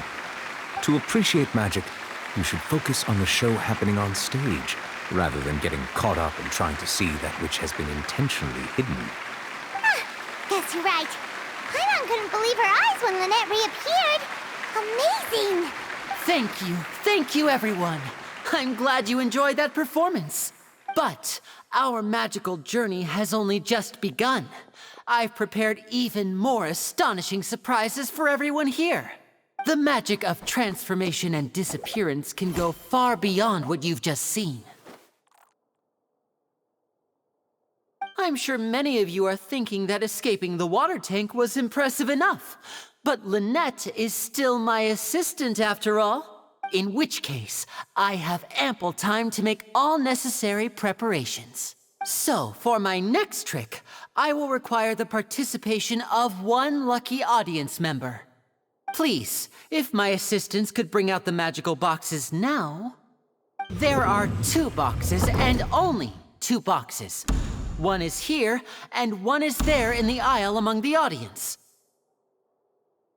I'm sure many of our clever audience members have already guessed our next magic trick.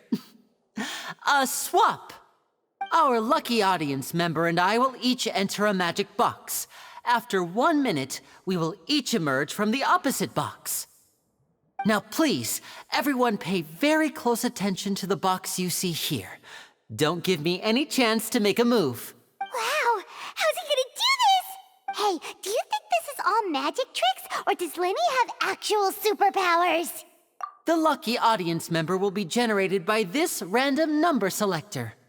It selects numbers entirely at random. Even I don't know who will be chosen to participate. Now then, let's begin. Let me see. Oh, row 7, seat 3. Congratulations! You now have the chance to experience magic firsthand for an entire minute. Please, come forward. My assistant will take you beside the magic box. I'm sorry, it might be a little cramped inside, but no need to feel nervous. We've carefully arranged everything for you to be as comfortable as possible. You don't need to do anything, but no matter what strange things may happen, don't come out of the box.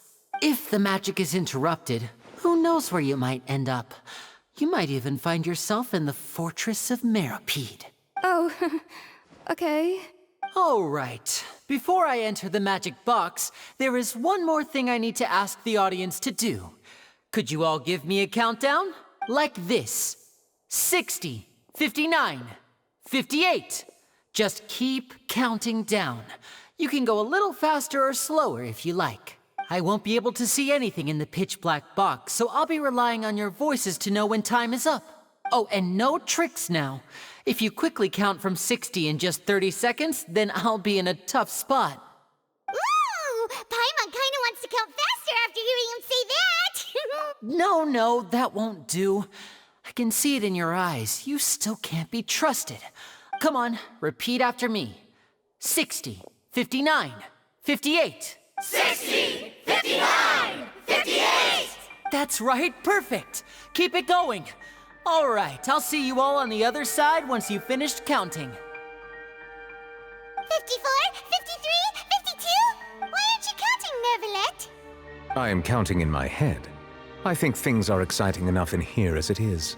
Merely a consequence of my identity and personality. Do not worry about me. Just enjoy the show. Oh, all right. You look so serious that Paimon thought you might be feeling uncomfortable or something. 40, 39, 38! Mr. Linney, are you all right in there? Is everything ready? Yes, I'm fine. I'm just double-checking the direction of the magic.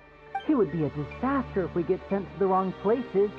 For example, mid-air right above the audience. Even though he's saying that, Lenny doesn't seem nervous at all. What was that noise? Did you hear it too? Not sure. Anyway, it doesn't seem like anyone's worried about it. 25, 24, 23! What's wrong, Mr. Linney? I can still hear you moving in there. I seem to have accidentally knocked over a decoration. I'm trying to fix it, but it's pitch black in here. I can't tell left from right. Never mind the decorations. There's no time for that. The show is what's important. No, that's unacceptable. I want my show to be perfect. 19! 18! 17! It seems things aren't quite going as planned. I apologize, everyone. It feels like you're all starting to count faster, but that's all right. I know it can be tiring to do such a long countdown. 10 seconds and change is still plenty of time. 10! Almost there now. Whew. Swapping two people is harder work than you might think. Even a master magician like me can't guarantee I'll get it right the first time. Hey, wait! Is this the back one? I can't tell. They both look the same inside. Huh? No, that's not it. I'll try again. 7! Hey, slow down! Honestly! 5! 4! 3! Whoops! That doesn't count! 0!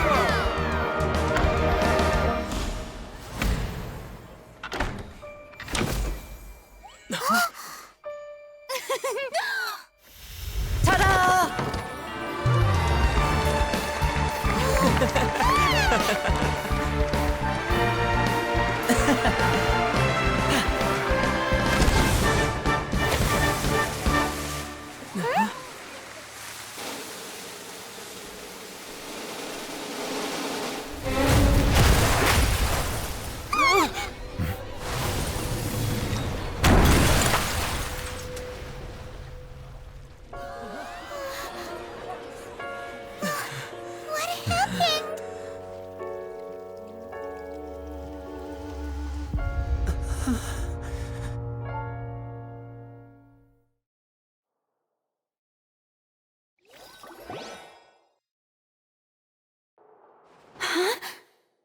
Is this part of the show?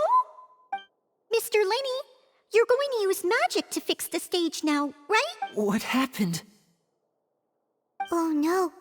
Maybe this isn't part of the show. The girl was still in that box, right? This performance is over. Medical staff with me. Guards, secure the scene and detain all the performers. Seal the exits. No one is allowed in or out at this time. Yes, that's right. If this was just an accident, then we must investigate the cause.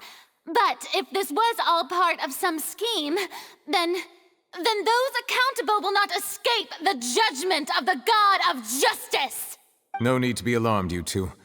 We'll get to the bottom of this soon enough.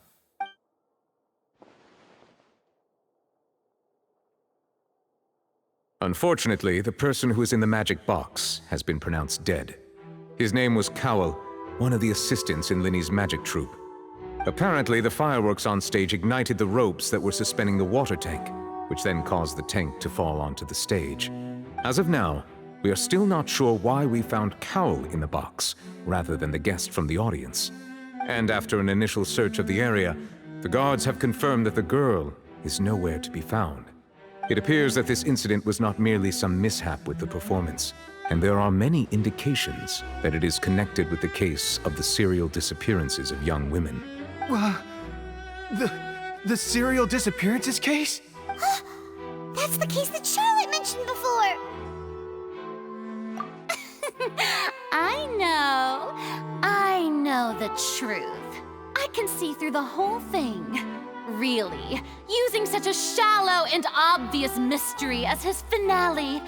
Did he really underestimate us that badly? I say that our powerful magician, Mr. Linny, is now the prime suspect for the serial disappearances case. Huh? Why me? This whole thing was an accident. No, this all occurred during your magic show, did it not? The missing girl disappeared after being chosen, did she not? The deceased is one of your assistants, is he not?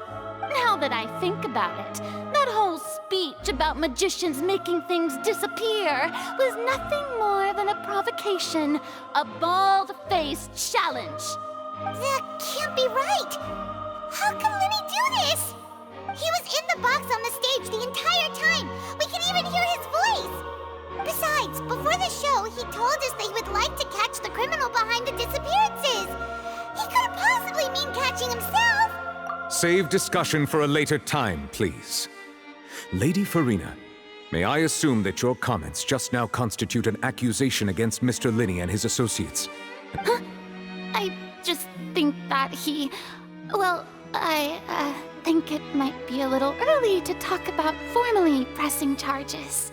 But what Lady Farina said just now makes perfect sense. Looks like she's gonna personally deliver justice. A kidnapping and murder carried out under the cover of a magic show. Lady Farina said it all. I mean, of course, my dear people. But what excites me even more than the obvious truth before our eyes is the opponent I'll be facing. That's right. I mean you, Traveler. You'll support Linney, won't you? After all, he was the one who helped you the first time we met. Then there's no problem at all. You know, the Traveler and I already had a duel the first time we met. But with Linney's help, our little duel ended in a draw. But draws really are the most boring possible outcome. So, no more draws. Between the two of us, there must be a clear winner and loser. And what better place to hold such a riveting showdown and decide the true victor than here, on the grandest of stages, the Opera Epiclese. It wasn't a draw. I understand. Charges have now been pressed, and as such, a trial is in order. Well, Traveler, seems Lady Farina has set you in her sights. But putting her dramatic rhetoric aside for a moment, I would like to ask you, are you willing to act as Mr. Linney's attorney and defend him in this case? Very well. The trial will be held a day from now in the Opera House. Both sides may investigate the scene to build their cases and search for the truth. Linney and his troupe are all potential suspects and shall remain within the Opera House. The audience may begin to leave in an orderly fashion once they have been cleared by the guards.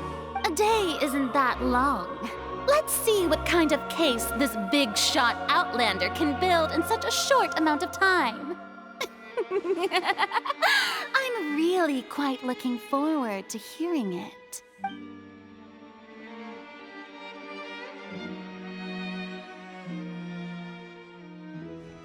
Linney! Sorry about everything that happened just now. Of course! Who wouldn't be scared after witnessing an accident like that? Yeah, I'm a little shaken up myself. How could this happen? And poor Cal. I know you already claimed that you would defend me, but now it's just us talking. Tell me, do you think I could possibly be the murderer? I understand. Even I'm not sure what happened, so I can only imagine how difficult it is for you to grasp the situation. I'm sure everyone sees me as the biggest suspect at this point. But if you ask me, the whole thing is mysteries layered upon mysteries, such that all that's left is confusion. I don't know whether what happened there on the stage was purely an accident or not, and I don't know why poor Cal was in the box. As for how that girl chosen from the audience could suddenly disappear, I'm afraid I don't have any answers either. If someone tampered with my performance, then we need to figure out what they did. Even a skilled and knowledgeable magician like myself couldn't pull all that off in just 1 minute. Which is precisely why we need to investigate! As this book says, the impossible could not have happened. Whatever happened must have been that which is possible. Paimon bought them when we were reading at the bookshop in the city earlier. Pretty cool, huh? Don't worry, Paimon used her own savings to buy them. It wasn't from our travel funds. I think they look cute on you, Paimon. You have good taste, Lynette. That's the right attitude. Feeling depressed isn't going to help me now. I need to get back to my normal self. But with the guards watching our every move, it's going to be especially difficult for Lynette and I to prove our own innocence. Good thing you agreed to be our attorneys. Thanks for that. We'll be counting on you. Yes, thank you so much. Yeah, just leave it to us. Oh, since we're going to start investigating, Paimon has a question first. Where did Lynette go during the performance? Ah, well, I'm afraid that would involve some of our essential trade secrets as magicians. The secrets behind our magic are past saving, Linny. I suppose you're right. The truth behind our tricks is going to be important evidence that will be weighted during the trial. 'Tis truly a pity. As a magician, our magic show is a work of art. We've poured countless hours and spared no effort in perfecting it. But if revealing our secrets will help you uncover the truth behind what happened, then it will be well worth it. We should go somewhere else if we're going to discuss our magic tricks. We'll go speak with the guards, and in the meantime, you can go investigate the stage and the seating areas. Alright, let's go have a look while the investigation teams are still here. Detective Paimon is on the case!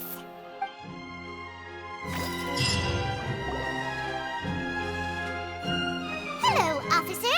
How's the investigation going? I see. You must be the traveler that Lady Farina mentioned. Listen, I'll be perfectly honest with you. I'd avoid getting mixed up in this whirlpool of a mess if I... Huh? What do you mean? Come with me and you'll see. The deceased is one of Linny's assistants, named Cal. Even though he hadn't joined the troupe long, he was hardworking and everyone generally liked him. The assistants are usually in charge of setting up and inspecting the props, as well as assisting with the show and keeping the crowd engaged. As you probably saw when you were in the audience, the water tank suddenly fell and smashed the box with Cowl inside it. This is the real mystery. We've already searched the scene and were unable to find any traces of the girl. However, if you look carefully, the box was positioned directly under the water tank. The ropes holding the tank were then burned by the pyrotechnics on stage, causing them to snap. All these factors lining up so perfectly makes it hard to see this as a mere accident. If anything, the more logical explanation is that the whole incident was intentionally planned, and Linny is the most likely person to have access to all these areas. But he doesn't have a motive!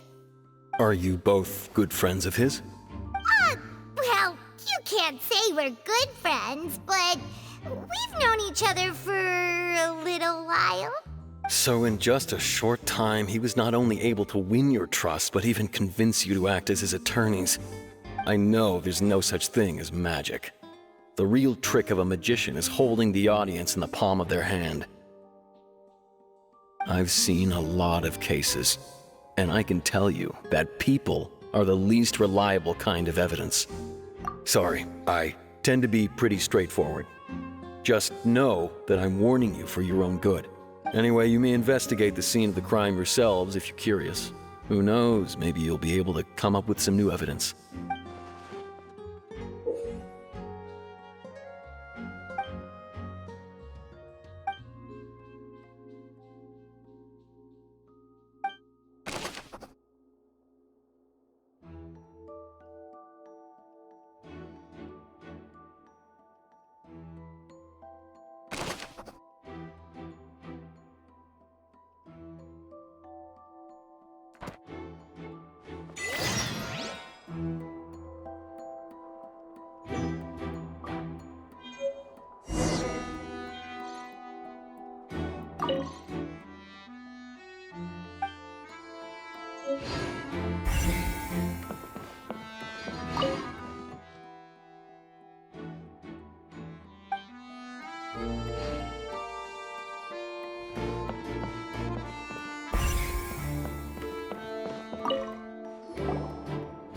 So this is the rope that broke and caused the water tank to fall. The rope looks pretty durable. How can it be burned through so quickly by fireworks? Why are you suddenly so serious, Traveler?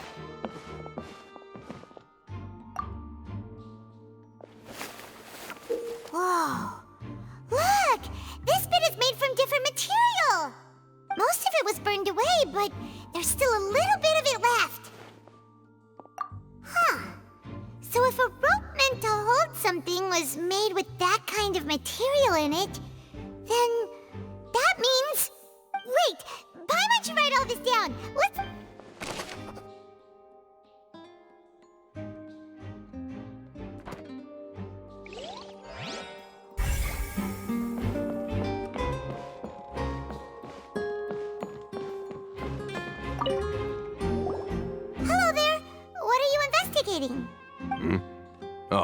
This location has also been cordoned off because the Magic Troupe members are currently considered prime suspects.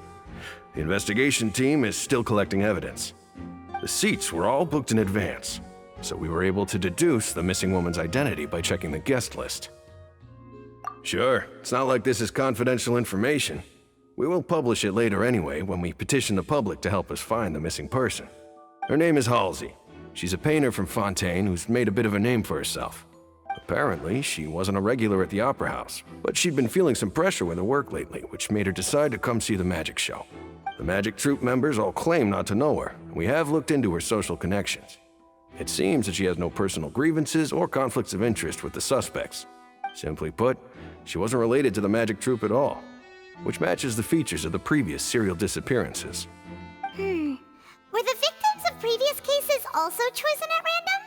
That's how it seems to us, in any case. Apart from the fact that they were all young women of around the same age range, there really weren't any other connections between them. Okay then. No need to be so formal. If you do happen to see the missing girl, please be sure to contact us. It is of utmost importance that we get to the bottom of these disappearances.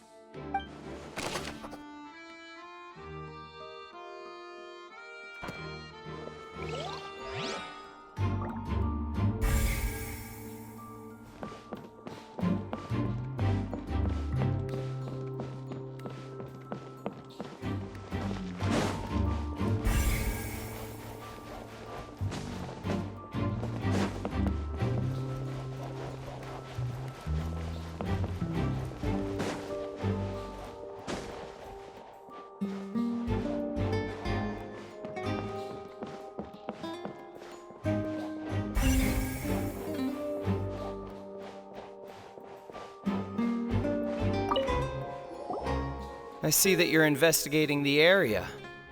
Well, it just so happens that I'm interested too. If you find any new and interesting leads, be sure to share them with me, alright? We don't have too many thoughts yet. Then why don't I tell you my hypothesis first? The way I see it. And I'll start it with that loud thud. The thud? Oh, you mean the sound that happened during the countdown? Yes, exactly. It wasn't terribly loud, but I suspect that most people heard it. It's just that everyone was awaiting the results of Lenny's trick with bated breath, so no one paid it much mind. But now that the incident has happened... That makes sense. So, what do you make of it? I'm of the opinion that it may have been the sound of Lenny's accomplice. Lynette, perhaps. Jumping atop the water tank, or something like that. And when the pyrotechnics went off, she cut the rope, sending the water tank crashing down. But wasn't the noise we heard too loud for that? Perhaps the balance wasn't right, leading to a particularly rough landing. Oh, that's true. I suppose I must reconsider. That does remind Paimon, though. What was with that sound?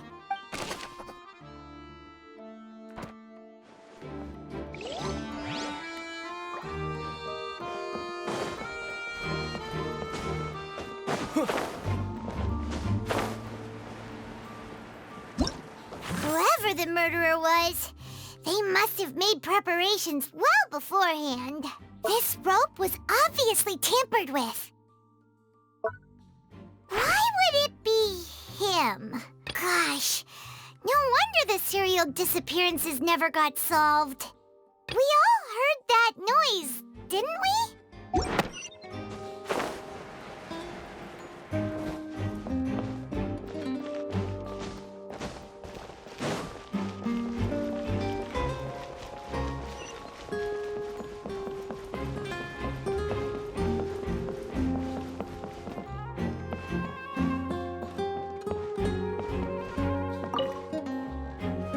Go ahead, have a look around. In the end, we're both after the truth.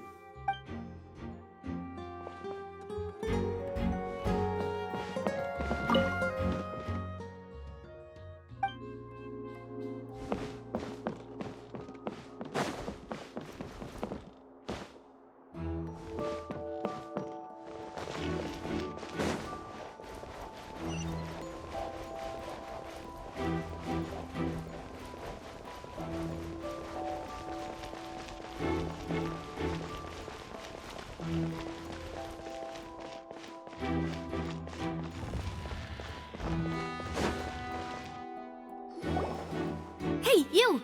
Yes, both of you! Over here! I've been keeping an eye on you for a while now. Huh? You mean us? That's right.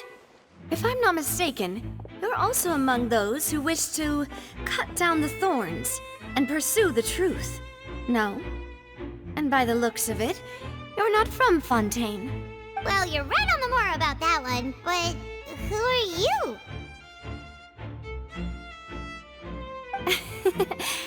Have you never heard of the Spina di Rosula?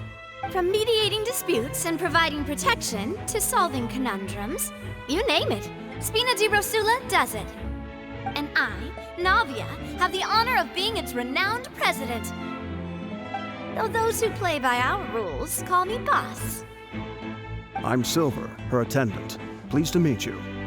And I'm Melus. Demoiselle's various daily needs and affairs are under my purview. Huh? Boss? Demoiselle? What gives with the names? Well, I am the second-generation president. Melus and the others are still used to my previous title. My apologies, Demoiselle. Should you prefer, boss, I will endeavor to use that instead. No need. You don't have to call me boss. Just Navia is fine. Okay, if you say so. Not that we're members of Spina di Rosula anyway. All merely trifling details. Never mind. Now, back to the situation at hand. That's right. I've always kept an eye on the serial disappearance cases. My interest stems from a matter back from my father's time. Judging from the look of things, I find Linny an unlikely mastermind. Really? We think so too! That's why we're looking for clues now. But how did you come to that conclusion? Intuition, naturally. My unparalleled intuition. Farina sure was quick to point the finger at Linny without any decisive evidence whatsoever, wasn't she?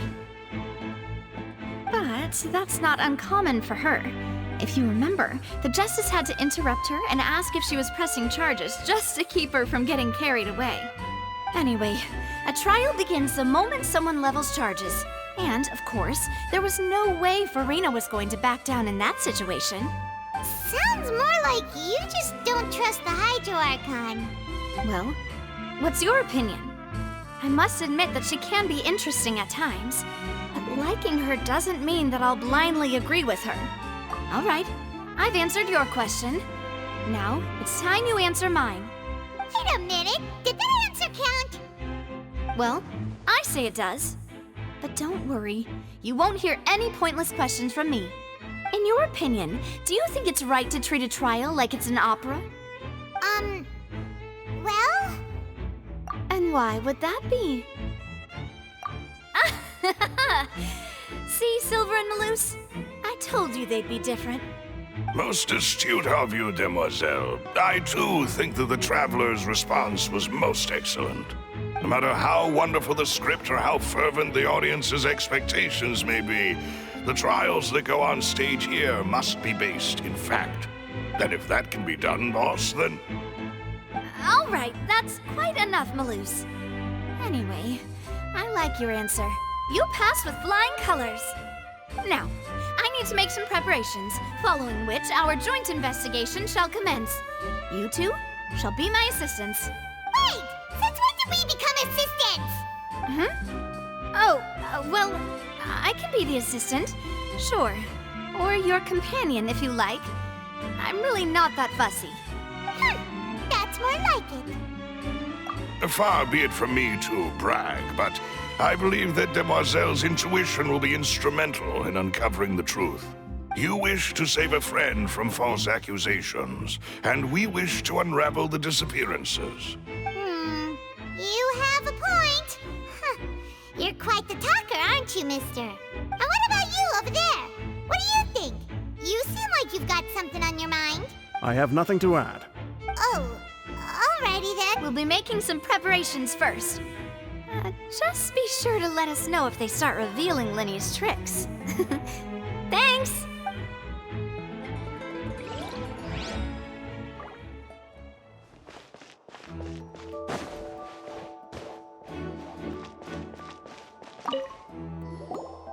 Sorry, but no one can freely enter or exit the Opera House at the moment.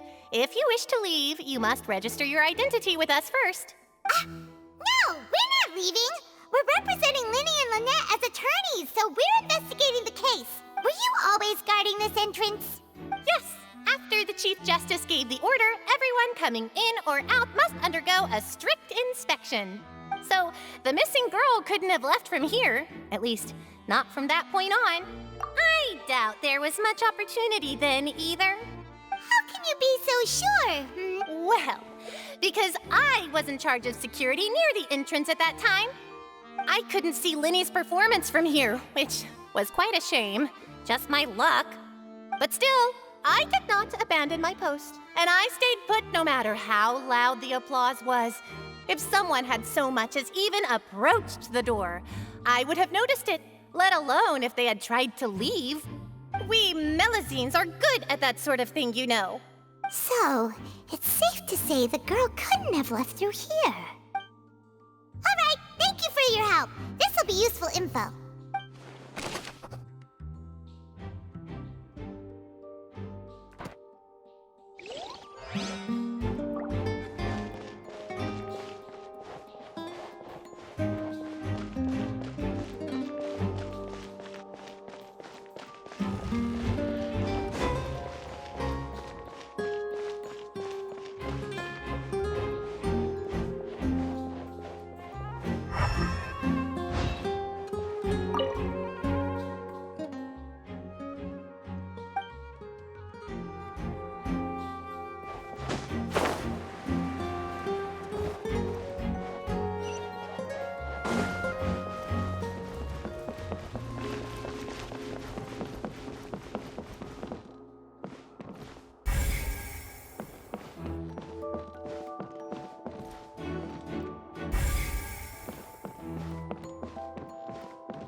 The investigation team has some new findings. Turns out there's an issue with the random number selector after all. See, I told you. What if the machine picked some big guy's seat? You think the murderer would have still made his move then? Sorry to interrupt, but we're helping Linny and Lynette with their side of the investigation. What were you saying about the number selector? There's something wrong with it? You're trying to help them? That'll be a tall order. Linny used the machine to pick a random member of the audience during his performance, right? The lucky girl that later disappeared. Well, we thought there might be a serious problem with the machine, so we had it taken away for further inspection. It turns out that the seat number it picked wasn't random at all. The machine picks that same number every time. I'm sure you already know that you have to make a reservation in advance to get a seat. In other words, Linny knew who would be sitting where from the very beginning. That much checks out. Linny reserved our seats for us, too. Bet you see why I was saying it'd be tough to make a case for Linny. Even though it's bad for Linny's case, Paimon had better write it down.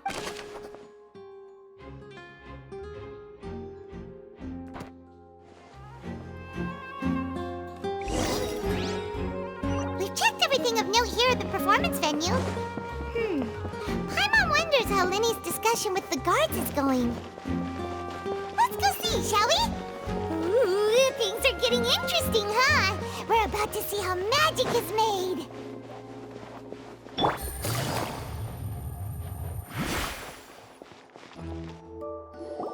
Understood. Then I will be going with you. Just so you're aware, I will be monitoring your actions and making notes as necessary.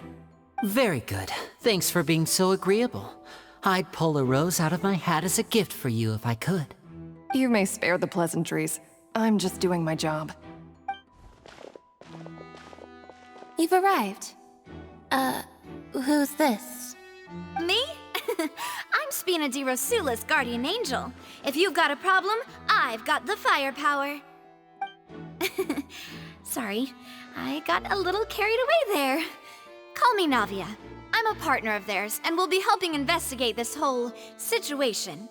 And these are my companions. Would you mind if they join as well? Fine by me.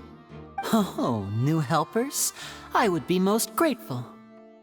Well, let's just say we're tagging along. It's not every day you get to see the secrets behind magic performed on such a large scale. I appreciate your kind interest. Come with me. We'll be heading below stage. Huh? Below stage? Yes, a world of secrets is hidden beneath this magic box, prepared specifically for this switcheroo trick. But before I reveal everything, you should have a look first. Notice anything strange here?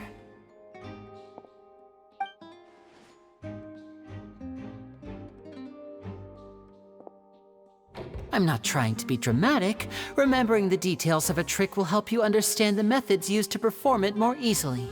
Huh. Weren't there balloons and other decorations here? Ah, good eye. That said, you're still far from discovering the answer. The back? You mean the inside of the door? What's different about it? Paimon didn't notice anything. Very good indeed. I thought you might not be able to catch that, given the back of this door was patterned. Those patterns are now gone, replaced by a smooth wooden board. So, if you put 2 and 2 together, what do you get? Exactly. All right, let's go. I'll tell you how it works as we head down.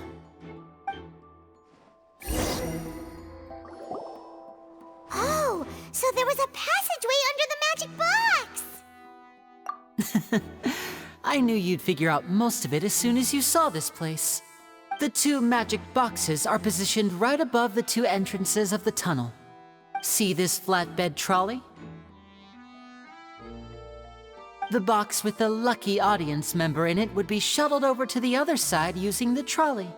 This trolley can raise and lower and even rotate, ensuring that the box will face in the right direction. I see. So that's the purpose of the box inside another box.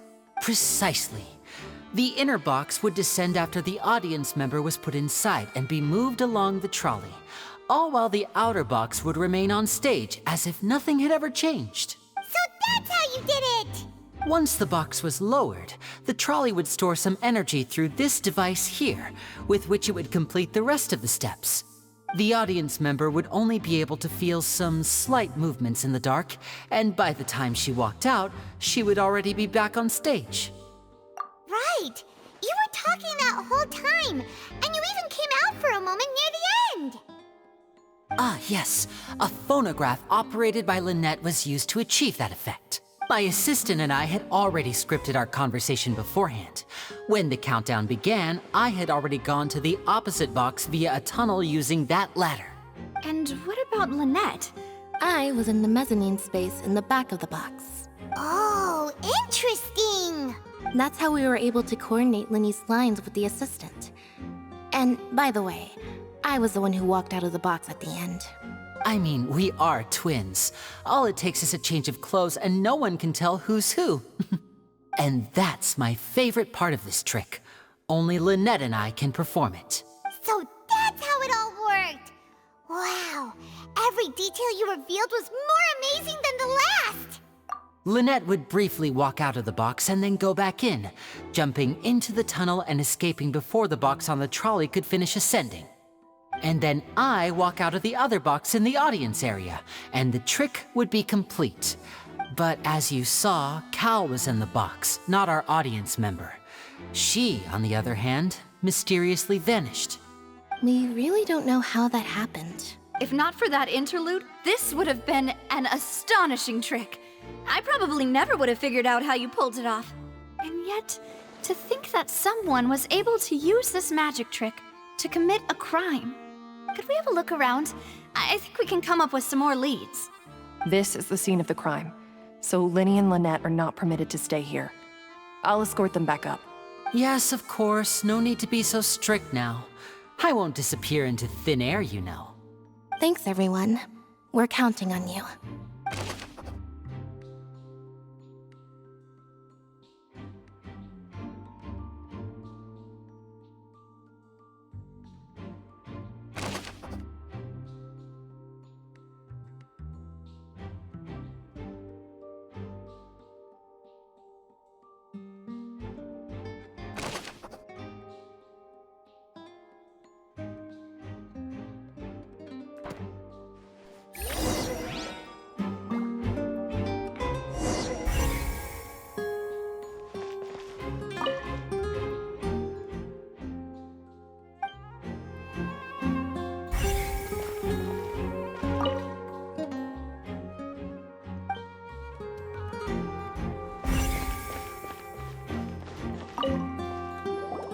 The floor is wet. Please be careful not to slip. Speaking of which, why would there be water here? Oh, Paimon knows! It's one of those tricks where you pour water into a jug and then flip the jug over only for the water to disappear? And here's a broken vase! Huh. Did the trolley knock it down while moving? That can't be. The trolley moves along tracks from start to finish. It couldn't have hit the vase at this distance. Let's note this down too and think about it later.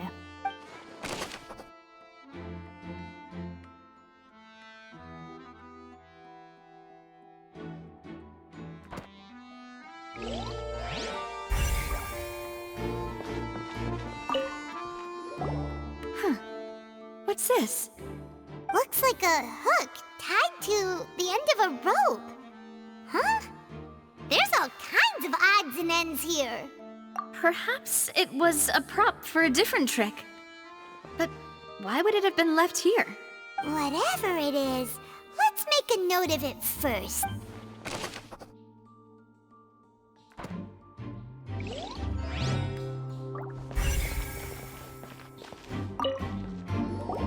Oh, these are the clothes that the lady chosen from the audience was wearing, right?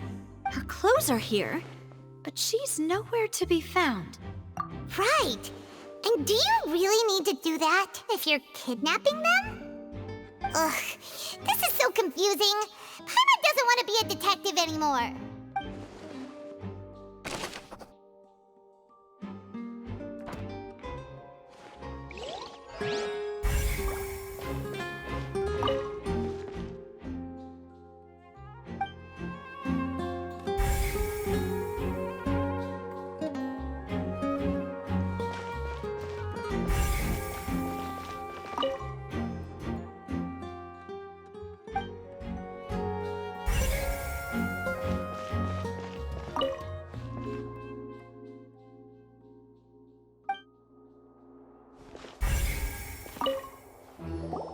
What is this place?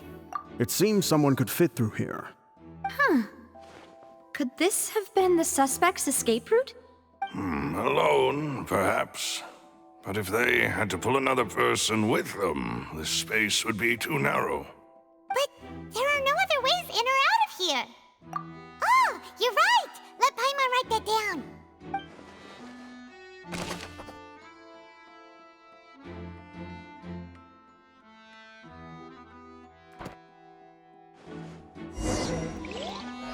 Seems we're just about done investigating down here. Yes, let's head back up.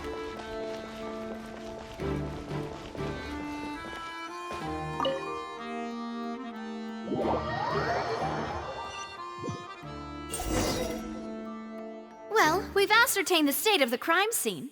Let's find a place to sort out our findings once Malus returns. It seems to me that there are several things that don't add up here. Apologies for the wait, demoiselle. So, what did the guards say? Did the criminal escape through the vent? They believe the odds of that are very low, since the vent leads to the Opera House's basement. The guards have checked the area carefully. No one left through the basement during the performance or after the incident, and no one was found hiding there. So the tunnels become like a secret chamber then! You know, like the kind you usually see in novels! The plot thickens. Halsey's disappearance and Cowell's death are both quite inexplicable. No wonder Farina was so confident in her accusation. All the current evidence points toward Linny and Lynette. In other words, the charges are very likely to be upheld unless we make some considerable progress. Charges and then trial. So if the charges are upheld, they'll announce a sentence? That's right. This is how a trial goes in the Opera House. During the proceedings, the Chief Justice and the Oratrice will hear statements from both sides.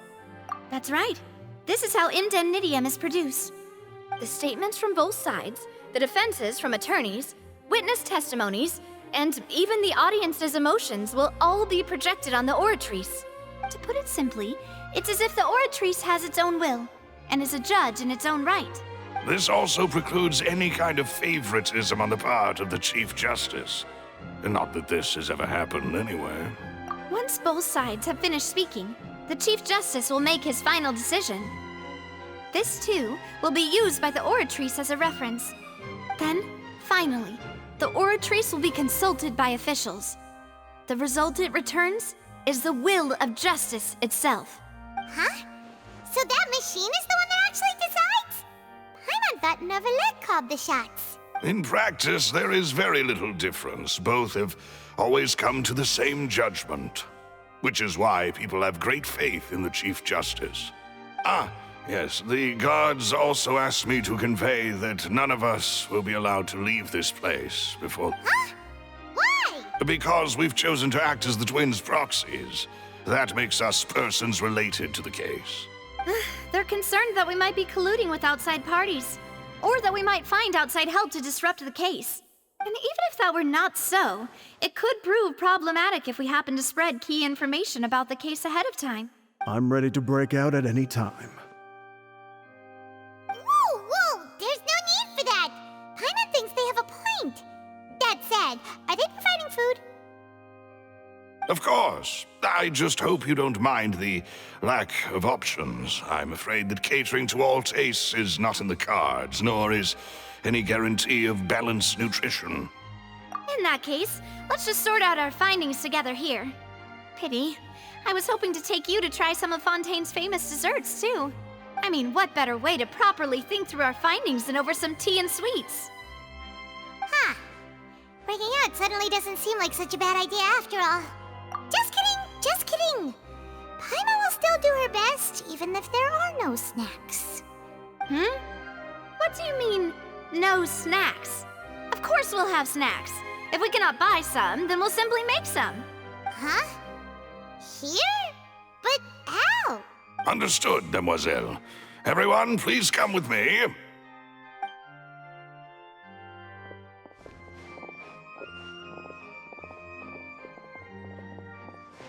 Wait, you're carrying a portable stove with you? Yes, I must be prepared to meet the Demoiselle's baking needs whenever the fancy strikes her. I have eggs, sugar, and almonds at the ready.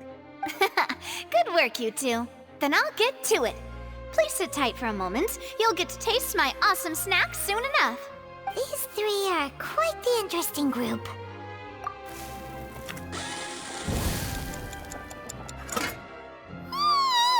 And Paimon thought it smelled good while it was still in the oven!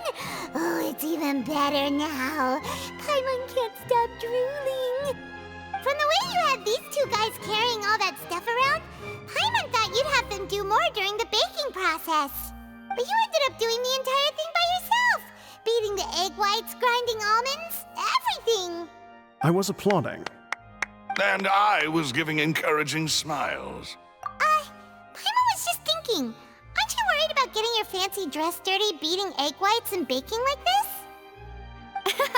Well, I don't think it's carved in stone anywhere that fancy ladies can only read books, sip tea, ride horses, and play the piano. I just really enjoy making snacks. Don't underestimate beating egg whites, by the way. It's a real arm workout. You also need to beat them to just the right consistency, or your macarons will crack. Anyway, give these a try, fresh out of the oven. There's 3 for each of us. Only 3? Well, eating too many sweet treats might send all that sugar to your head. You wouldn't be able to think clearly about the case on a sugar rush, would you? Tea is ready to be served as well. This is Demoiselle's favorite, strong black tea with a floral fragrance that clears the mind and lifts the spirit. No need for concern. I'm merely doing as I should.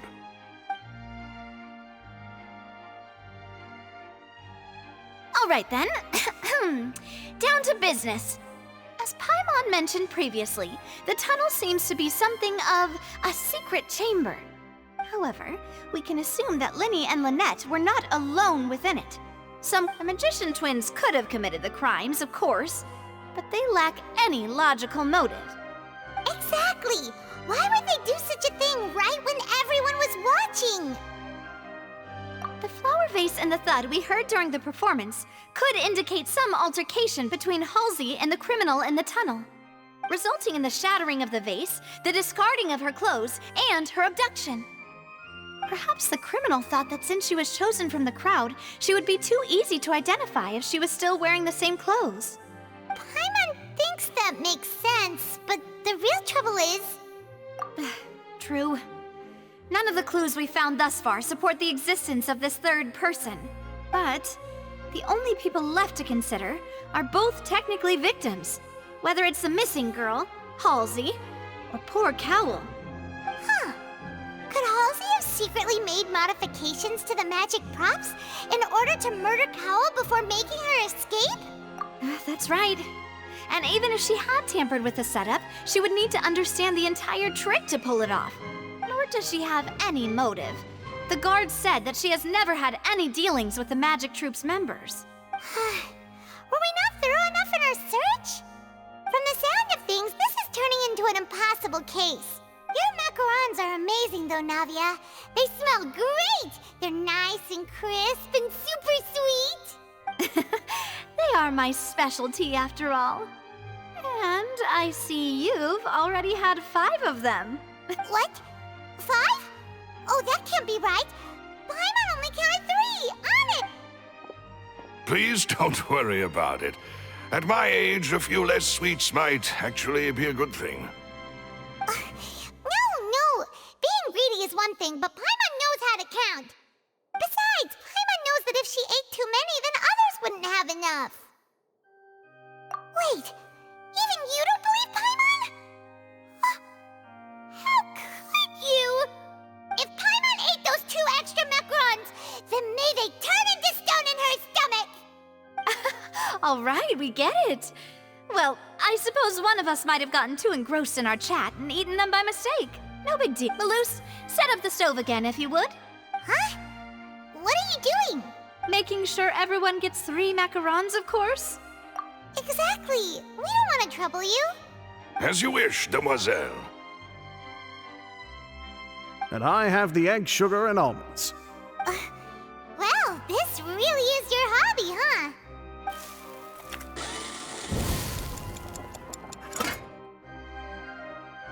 Well, that's it for snack time. I'm going to have another look around the area. I don't know what we're looking for yet, but we've still got some time. As attorneys, I suggest the 2 of you think the case over again. It would be awkward if you got all tongue-tied on stage during the trial. All right, thanks for your help, and for the snacks. It was nothing. A small task for the Spina di Rosula. Silver, Malus, it's time to go. I'll be back if I find anything new.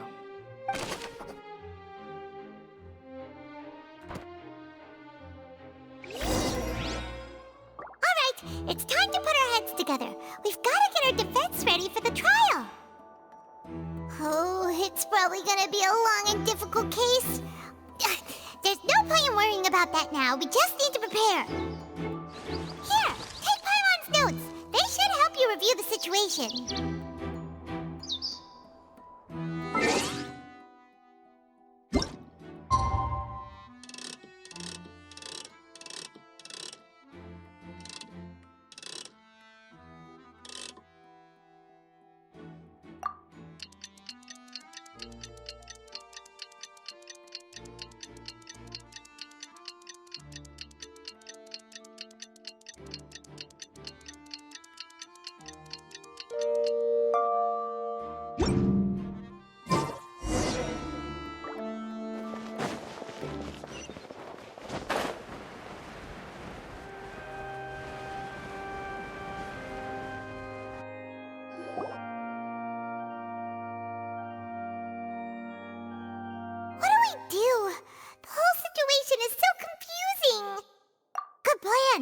Impossible things don't just happen.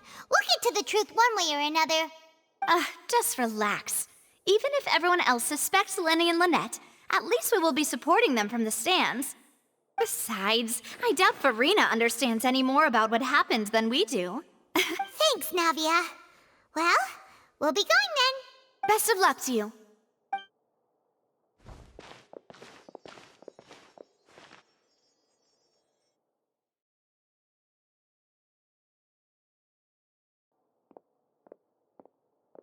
Ah, finally, you're back.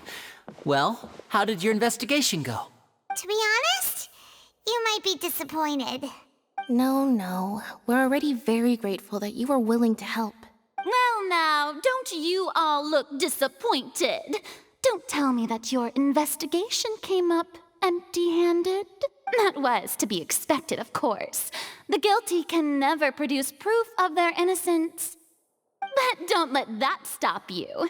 I shall be terribly disappointed should you, my most anticipated foe, concede so easily. Since both parties are present, I declare that the trial regarding the magic show incident is now in session. Firstly, in order for the audience to understand the causes and results of the incident, could we please have Mr. Linney explain the trick? Yes, of course. I will explain while Lynette demonstrates on stage. All the necessary items have been prepared.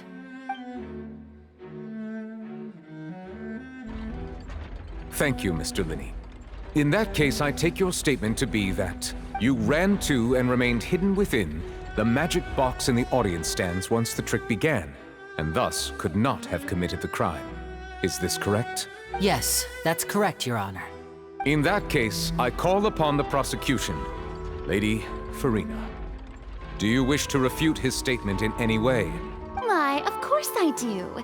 Allow me to take the first shot and break this case wide open. Mr. Linney is clearly lying. There is no way you could have been in the box the whole time if you were to abduct Halsey and murder Cowell. In fact, I'd say you were hardly in that tunnel at all. That is simply your hypothesis based on the presumption that I'm guilty. Oh, is that so? And if I may ask, what did you hear while you were inside your box? The roaring countdown of the crowd, of course. That's how I kept track of the time and built anticipation for the finale. And you didn't hear anything else at all? Nothing that might leave an impression of any kind? No, nothing. I see. But when the count reached 30 seconds or so, there was a thud. One so loud that I believe practically everyone heard it. Huh? Hey, hang on! Yeah, I'm sure he could have heard a noise that loud from inside the box. I was right by the box and I definitely heard the thud. Look at those scales. Could those mean... Well then, ladies and gentlemen, allow me to use the words of the magician himself. You never know what can happen in the blink of an eye. Indeed, it seems his alibi can also collapse in the blink of an eye. Of course, I have armed myself to do far more than smash your alibi. Confidence cannot go unfounded, and my foundations are rock solid. Tell me, aren't you and Lynette actually from the House of the Hearth? The House of the Hearth? No wonder they did something like this. So the serial disappearances were the Fatui's doing. Now it all makes sense. I've got a feeling that what happened on stage probably wasn't just an accident. That's irrelevant. Our identities have nothing to do with what happened. Indeed. Then perhaps you could tell us everything that happened during that 1 minute. Your first priority is to prove yourself innocent after all. I'm sure there is little that needs to be kept secret now. Unless your script already has holes in it. The Outlander is speechless.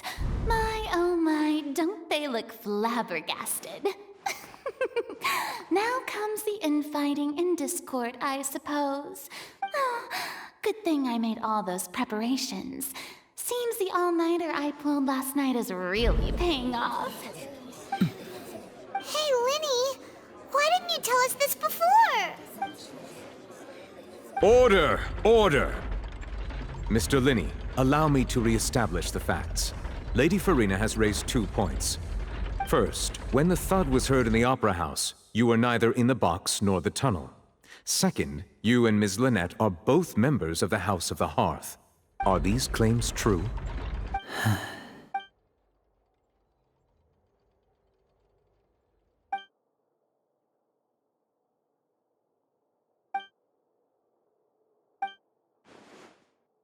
Please answer my question, Mr. Linney. I'm sorry. Yes, they're true, Your Honor. I knew it! Well, that's it. We might as well move on to the sentencing already. What should we do now? Granted. In that case, what is your request? Is that really necessary? They're already as good as guilty. The defendant deceived their own attorneys. What is there left to discuss? Order! Order, I say! Your request is reasonable, and we shall adjourn. This trial will reconvene in 1 hour. So you would stick to Mr. Linney's defense even after knowing what you do now? You certainly have more professionalism than I thought. In that case, my dear audience, let's allow the joy of victory to steep for a little while longer.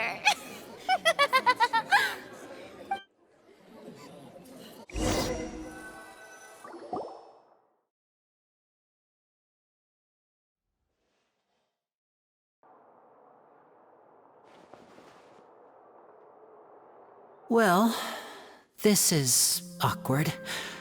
I didn't think the Hydro Archon would dig all that up. I'm sorry, Traveler and Paimon. Yeah, sorry. Paimon doesn't know where to start. We trusted you two. We based our entire reasoning on the assumption that you weren't bad guys. Not to set the wrong tone or anything, but Paimon's really mad! I'm very sorry. I know you're angry, and reasonably so, but please, let me explain. I know you've clashed with the Vitui several times before. I wouldn't be surprised if just hearing the word is enough to make you upset. But our organization is very, very large, and the Harbingers have very different personalities and goals. Right now, we want to save people. As many as we can. That's right. I'm sure we're on the same page when it comes to this nation and the disaster that its people might face. I knew if it weren't for our respective identities, we could become good friends. That's why I didn't wish to flat out lie to you, but chose to hide some details instead. The truth is very important, but being completely transparent about everything would see us spending more effort than we need to. Right. So, you be the judge. Heck, if I were you, I fear that I'd even struggle to trust me at this point. You met a Fatus who works as a magician, a trickster by trade. All by coincidence, too. But still, I'm asking you to trust me. I am no criminal. At least, not in this case. Sorry. Please forgive us. Well, you both say that, but... Right, let's hear your answer first, and no lies now! Of course. I'll answer any question you ask. We've been trying to find out how the Oratrice operates. We want to know why it has a consciousness. Why can it deliver sentences accurately? During our investigations, we learned that the machine's core is beneath it. From that moment on, Lynette and I have been designing this box swap trick with the objective of getting close to the core. Is that why you needed a whole minute? That's right. In truth, the audience would take about 75 seconds to count down from 60, while I would only need 15 to get to the opposite box. So, after jumping into the tunnel, I accessed the Opera House basement via the vent, and went to investigate the room in which the core is stored. That air vent was created during the construction of the tunnel specifically to execute this step. Well, nothing. As soon as I reached that room and was about to investigate, I heard someone's voice. Which should have been impossible, of course. I was quite certain that I was the only one in the room. That voice seemed to recognize me and tried to speak to me. I chose to err on the side of caution and retreated the way I came. On the way back, I saw the broken vase and the clothes on the ground, but the countdown was almost finished, so there wasn't time to give it any thought. After that, the homicide occurred just as you saw. Well, that explains why you didn't hear the thud. Because of that prophecy I told you about, of course. We must know all we can about this nation's secrets in order to deal with that prophesized crisis. That's the only way we can save everyone. So, there you have it. The whole truth. I swear, I didn't hide anything from you this time. It was never my wish to proceed under this cloud of mistrust either. But like I said earlier, you can be the judge. If you want to leave because you don't trust the Fatui, there's nothing I can do to stop you. Well, Traveler, you decide. Paimon will follow your lead however you choose. Okay, thank you. Thanks for giving us a chance. The current problem is that the scales are tipped pretty badly against you two. If we want to refute the Hydro Archon's accusations, we're gonna need a seriously watertight defense. Huh? Oh, Paimon thinks she gets what you mean.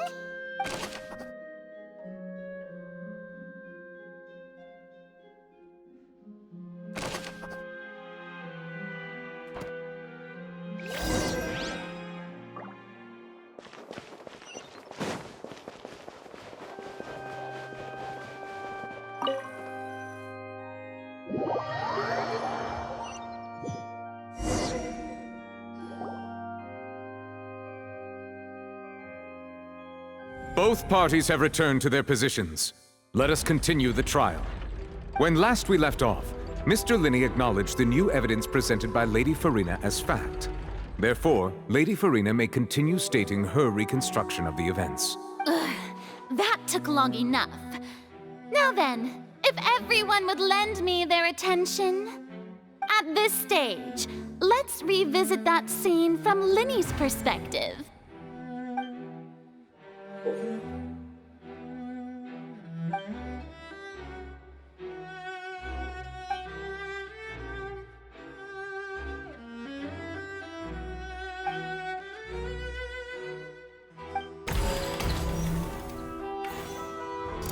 As the countdown began, he entered the tunnel. When the flatbed trolley passed, he opened the box and got into an altercation with Halsey, which caused the loud thud. He did not realize that the sound could be heard by everyone in the opera house, which is why he claimed earlier that he could not hear the sound. Finally, he used the vase to knock her out, before making her change clothes to prevent others from recognizing her. At this time, Cowell arrived in the tunnel, having heard that strange noise. So Linney proceeded to knock him out too before stuffing him into that box.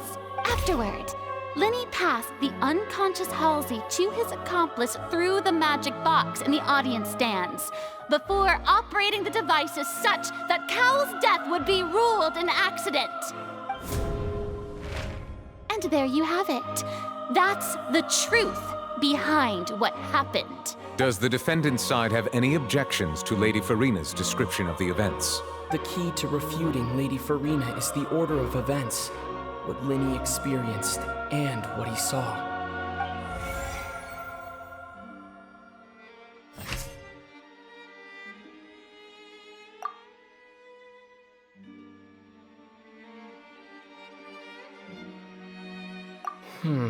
Seems this won't produce a particularly effective rebuttal.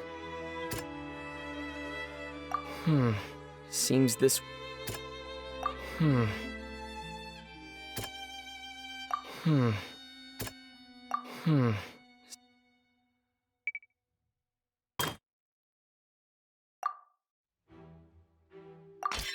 According to Linney, he left via the vent after entering the tunnel. He couldn't have had that altercation with Halsey.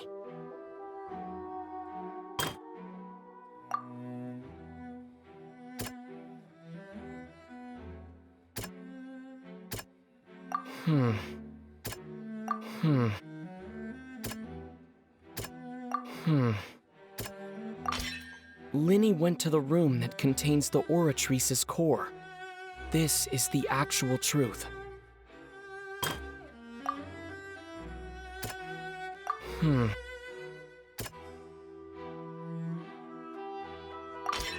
Linney did not take part in the underground altercation.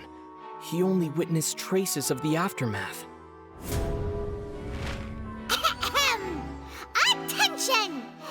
Detective Paimon has something to say! When the countdown started, Lenny did indeed go into the tunnel.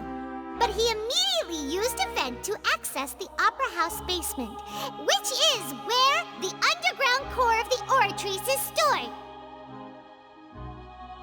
Once he reached that area, he heard a voice in what should have been an empty room. Since he felt something was amiss, he returned immediately. The crime scene had already developed by the time he reached the tunnel again, and in order to complete the magic trick, he did not remain there for any length of time. Finally, he reached the surface, and that was when the accident happened from his point of view. Therefore, he's innocent!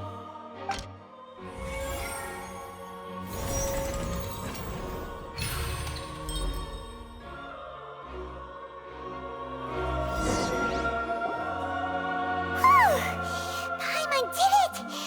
Paimon actually managed to say all that! In other words, you believe that he knew nothing of the incident? That's right! My reasoning? If that's the case, then if Cowell hadn't entered the tunnel, who was the entire setup meant to kill? Assuming that what you say is true, Lenny only needed to kidnap the young girl to cause a new disappearance case. What would the point of killing someone on stage be? Oh, they have a point.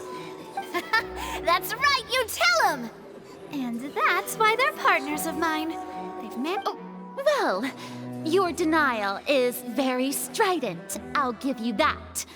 But what proof do you have to back your claims? Of course I do. If he had been in the magic box the whole time, how could he have not heard that sound? You're saying that he wasn't?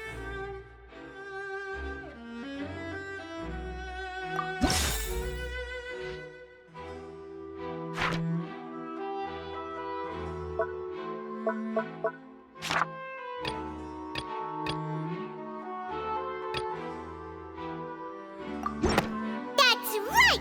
Lenny wasn't in the box or in the tunnel. That's why he didn't hear anything strange during the performance. This means that when the crime happened, Lenny had already entered the basement via the vent. The same clue you used to disprove his alibi has now become the best proof! How do you like that? Well played. To think you'd use such logic. Well then, if it wasn't Lenny who committed the crimes, then who was it?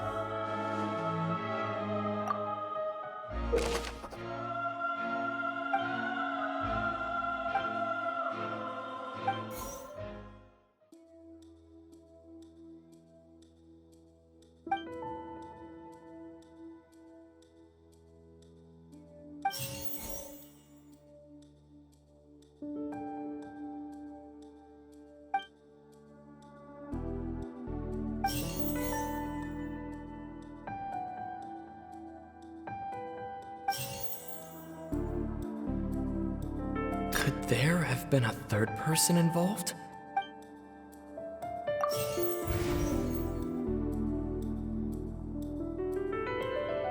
The deceased's name is Cowell.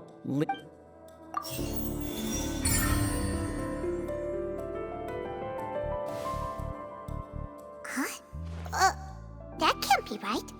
Are you serious? The killer was, in fact, Cowell, the deceased! Oh, is that so? How interesting! Let's hear your reasoning then. What I must do next is recreate the truth. What Cowell did, and how he went from would-be perpetrator to victim.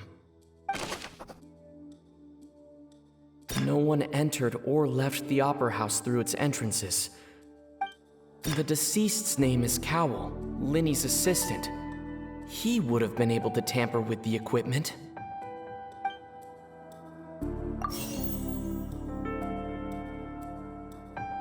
The sound we heard may have come from a clash between the...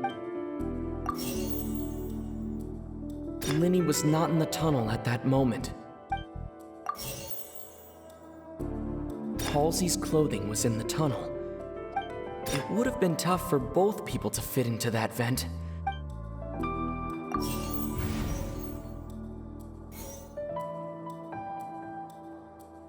Linny was not in the tunnel at that moment, which gave...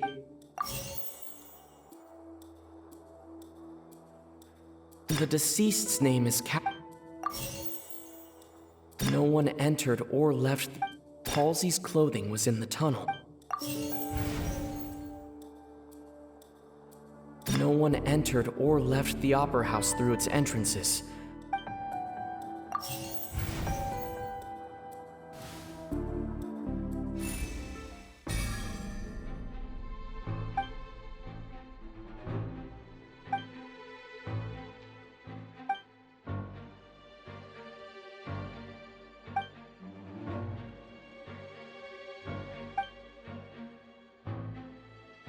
What's wrong, Traveler?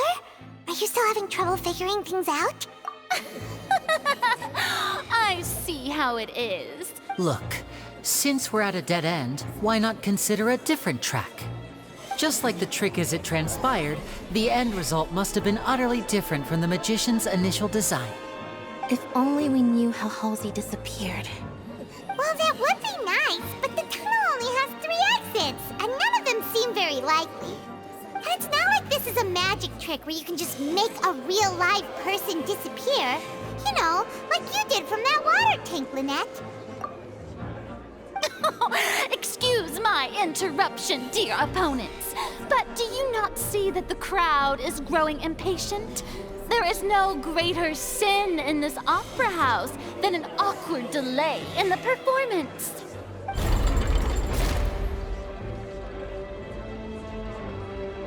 If the defense is unable to make further effective arguments, we will move on to the next stage of the trial.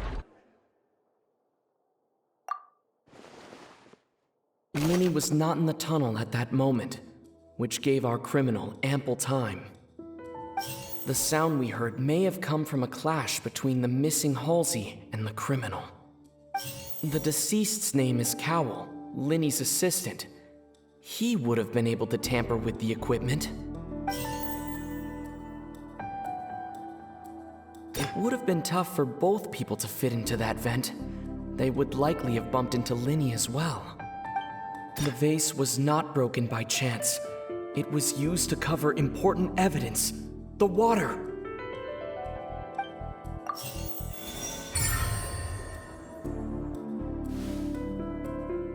Oh, Paimon gets it! It all comes together if Halsey disappeared instead of being kidnapped. Lynette escaped from the water tank, vanishing gradually and leaving only clothes behind. If there's a similar method where a person could be transformed into water... Oh, just a moment, please. I do hope you know how preposterous you sound at the moment. How could a person ever be transformed into water? This is reality we're talking about here, not some magic trick. Must we really? I should think that of anyone. Your friend Linny already knows this truth very well. Magic tricks are ultimately just illusions and misdirection.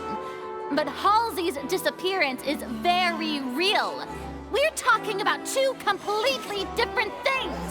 Even so, I trust the Traveler's judgment. The truth must be out there somewhere.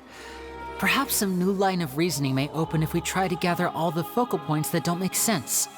Since Cal was the deceased, we haven't placed much attention on him. But given that we aren't making much progress with the case, it wouldn't hurt to have a look at his belongings, would it? People really do come up with all sorts of harebrained schemes when at the end of their rope.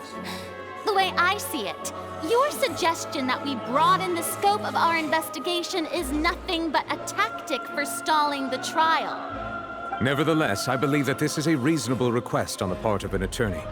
Since the trial does indeed appear to be at an impasse, I believe that additional evidence may help us make more progress. Guards, Please step into the lounge and examine the personal effects of the deceased, Cowl.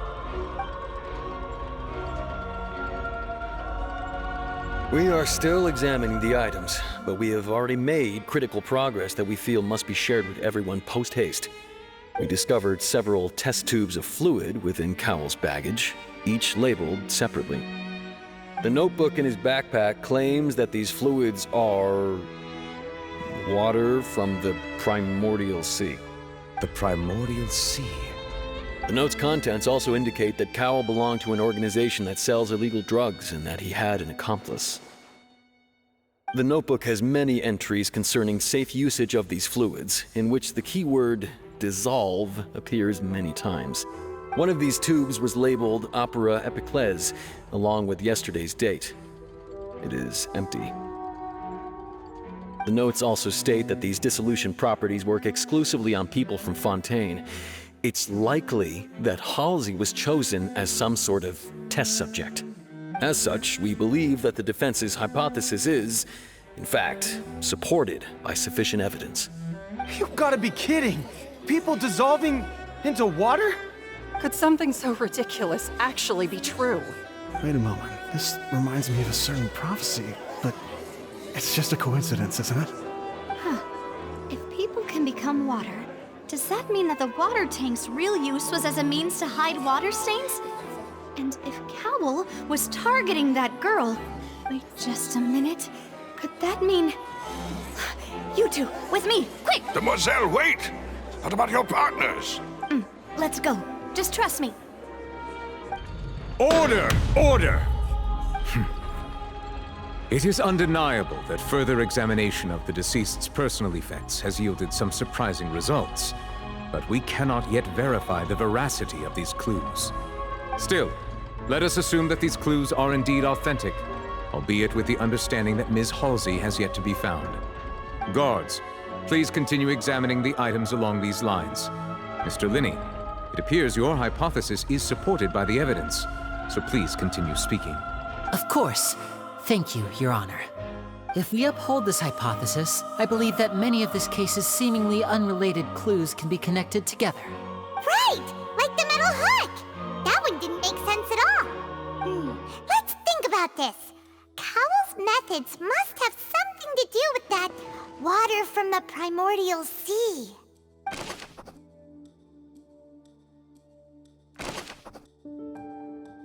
The water from the primordial sea should already have been prepped before Halsey entered the magic box.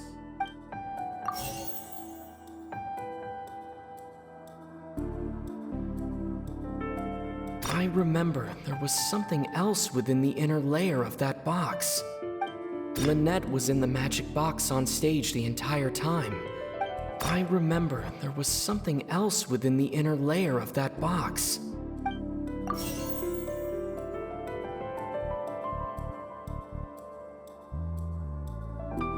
Now it seems like the hook rope was not meant for another magic trick.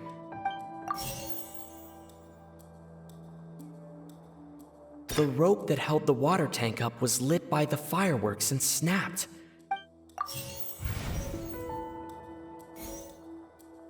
The deceased's name is Cowl. Linny...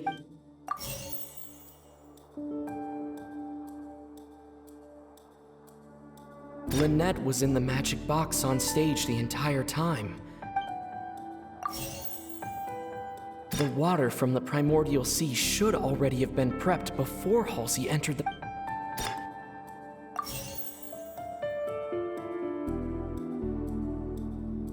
Now it seems like the hook rope was not meant for another...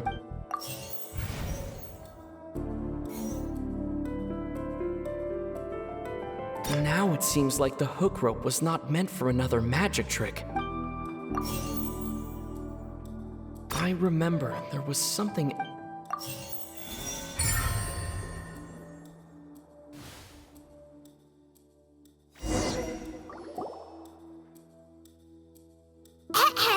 It's Ace Detective Paimon's time to shine again! In the original plan, Cowl would tamper with the water tank rope and the number selector securing his target.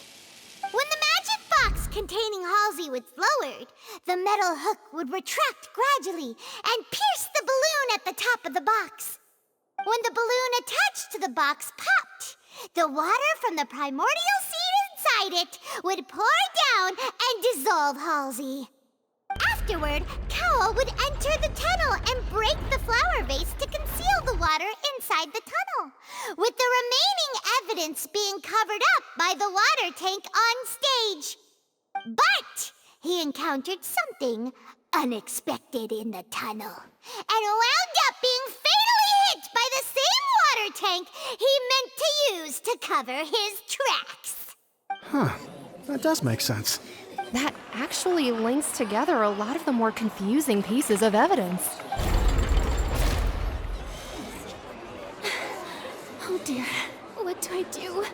Even I think they sound convincing now. Have I falsely accused an innocent person? Now, it seems like the only point of contention remaining is the exact circumstances that led to Cowl's death. His notes mentioned he had an accomplice who could be related to the situation. On that note, the guards have just contacted me indicating that they uncovered new evidence. I shall now invite him on stage to share it with us.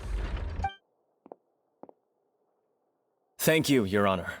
We were just inspecting the luggage of the other people involved in this case, and we found an identical sample of the water from the primordial sea among Linny's personal effects. What? That can't be. Oh, I see. Well, how wonderfully comedic to have your own counterattack only to come back and wound you. Does this not clear all doubt? My dear citizens, my loyal audience, allow me to present my reasoning and bring this performance to a swift close. Linny did not need to take part in the dissolution of the young woman at all. Indeed, he did leave the scene via the vent. Having made modifications to the props beforehand, his accomplice Cowl then caused Halsey to vanish using the water from the primordial sea. But upon his return, in cruel avarice, Linny desired sole credit and prepared to do away with his partner in crime. Ultimately, he knocked Cowl out, and the tool meant to cover the crime up also became a murder weapon. Now, as much as I regret having come to such a viciously straightforward conclusion, it does seem that the famed Fatui is quite the cold-blooded and ruthless organization. Am I right, Mr. Linny? We've used up all the evidence we collected. Is this the end of the road?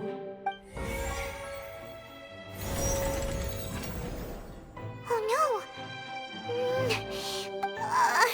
Seems using the water as new evidence was too good a move. Why did this have to happen now? I think we've all seen enough now, and we have ample witnesses to my flawless reasoning. I believe this is indeed the finale. Now then, my good, noble Chief Justice, should we not, in your view, move... Excuse me, everyone, but I must interject. Miss, I must ask you not to shout and to respect the Oh, come on. Don't be hasty. I have a good reason for interrupting, you know. Now, would anyone here like to take a little break from all this debate and see a little magic? I'll show you an amazing trick. One that can bring a young woman who has disappeared back in the flesh, right before your very eyes. Please, do the honors, Mr. Linny. What in the world is she saying? No offense, miss, but miracles like that are beyond my scope as a magician. Come on now, don't be silly. Magic is all about misdirection, isn't it? It often conceals the truth while presenting a fascinating illusion. But once everyone believes the illusion, can't magic reveal the truth to them once again? And wouldn't such a trick be the most marvelous finale to today's performance? Come on, Linny and Lynette. Give it another go. Don't worry. Spina di Rosula has made the necessary arrangements on your behalf. But, as the magic makers and stars of the show, I think I should leave the final performance to you. I understand.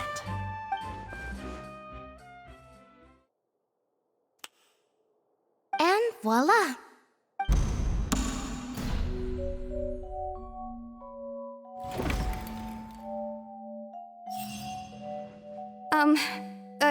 Sorry for the interruption. Wait, isn't that Halsey? So the whole thing about people dissolving wasn't true after all? To be clear, I'm only here because this person told me that if I testified, the merit of doing so would lessen my sentence. I was hiding outside this room listening to the proceedings because I was afraid that I would be the one put on trial. I was just feeling happy that no one had noticed me, and then before I knew it, she caught me. That'll teach you to underestimate us three. Where should I begin? I'm sorry. I'm the one who killed Cowl. What? Why? Firstly, my name isn't Halsey. It's Lillian, and I'm originally from Mondstadt. I heard that Linny's show was gonna be a real thriller, but I missed the chance to buy a ticket, so I stole one. That's how I make a living. I steal stuff here and there. And I'd never been caught before. But I was noticed at the harbor a few days ago, and I barely got away. Linny was the one who caught me in the act. Hey, no wonder you look familiar. So you were the thief! Liddy even mentioned that you were pretty skilled. Well, and I thought that would have been the end of it, but then the number selector chose me. He even mentioned the Fortress of Meripede. That's a prison, isn't it? So you can imagine how shocked I was. I thought so. I played along with the show while looking for an opening to flee. But then I got water poured on me for no reason, and then someone jumped into the tunnel to nab me. I wasn't going to take that lying down, so I knocked him out and stuffed him into the box. There was nowhere to run from there, though, so I had to change my clothes and hide in a box containing performance costumes. I slipped out after the first guard arrived at the scene and continued hiding inside the opera house. Can a person even hide in there? But I swear I didn't know that the water tank would fall down. Really, I swear it. Had I known that, I wouldn't have put him in the magic box. I may be a thief, but I'm no killer. Well, that makes everything pretty clear now, doesn't it? This time, we need to tell the entire story from Lily-Ann's perspective.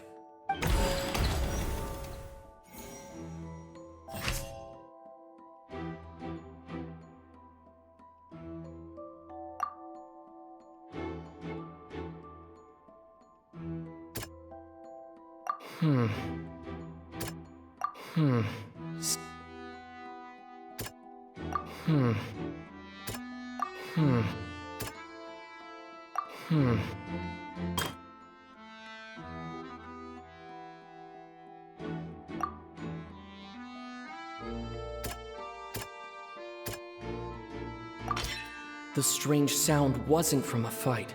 It was Lily-Ann's attempt to break out when she was frightened.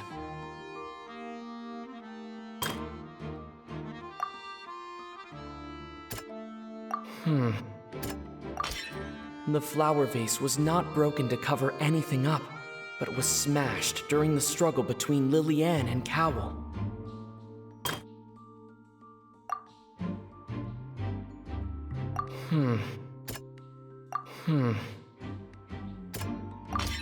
Lily-Ann was afraid that she would be recognized if she left, so she changed clothes and hid, biding her time.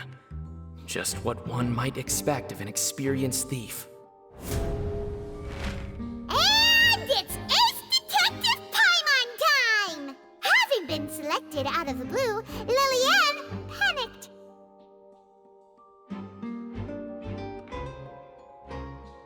Her panic only intensified after she entered the tunnel and had water poured on her head. So she kicked the door open, producing the thud we all heard. Hearing the commotion, Cowl leapt into the tunnel, only to discover that Lily-Ann had not dissolved.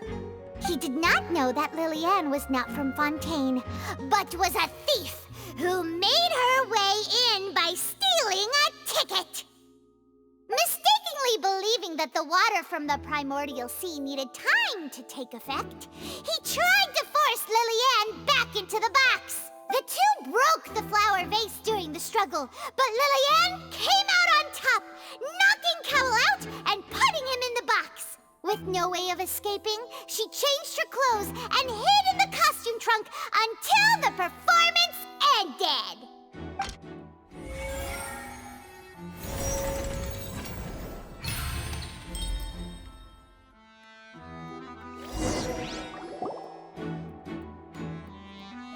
She knew that she would have to go through guard inspection if she tried to leave afterward. So, she has been trapped in the Opera House these last 2 days. She had already become desperately hungry by the time we were chatting over macarons. So, she swiped 2 of them right under our noses. At this point, all the events that happened in the tunnel have now come to light. Ah, so that's the whole story. Bravo! Bravo! Now then, Lady Farina, do you wish to speak against the defense's statements? Please answer the question, Lady Farina. Also, if I may add, the trial has not yet ended. As such, I request that the prosecution not leave the room before the proceedings have concluded. What? Are you reading my mind now? No, I have no further arguments. I admit defeat. But really, could you at least have left me with some dignity? Wow, look at that! She's like a deflated balloon now. If there are no objections, then as the Chief Justice of Fontaine, I shall once again repeat the full sequence of events. The actual perpetrator of the serial disappearances, Cowell, selected his next victim from the audience reservation list. With some modifications to the selector, he could ensure that the pre-selected young woman would be to cover up any evidence while committing the deed. Cowell thought of allowing the water tank to fall, which would conceal the water left behind after the young woman was dissolved. He also tampered with the rope suspending the water tank, using the fireworks at the end of the performance to cause the tank to drop and hide the watermarks. He poured the water from the primordial sea into a balloon during the preparation of the magic box and stuck it to the box's lid. Finally, he passed the prepared hook on a rope through the gap in the magic box's door when bringing the young woman to said box. When the magic trick officially began, the box containing the woman was lowered into the tunnel, tightening the hook rope and bursting the balloon containing the water. If all had gone to plan, the young woman would be dissolved at this time. However, Lillian was not from Fontaine and thus fled the box with a loud noise. Realizing that there was trouble, Cowell entered the tunnel and met Lillian. Thinking that the waters had not yet taken effect, he decided to proceed.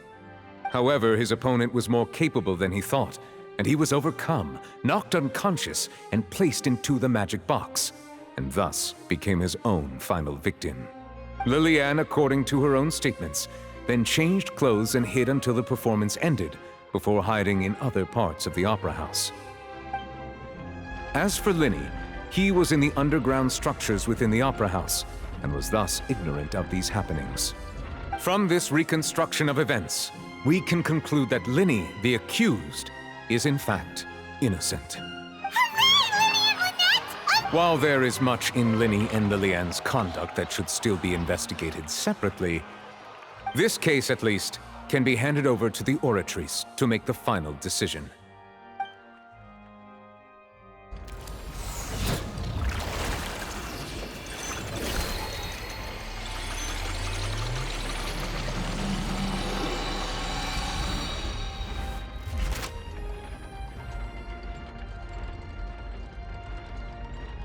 As such, Linny and Lynette are officially declared not guilty.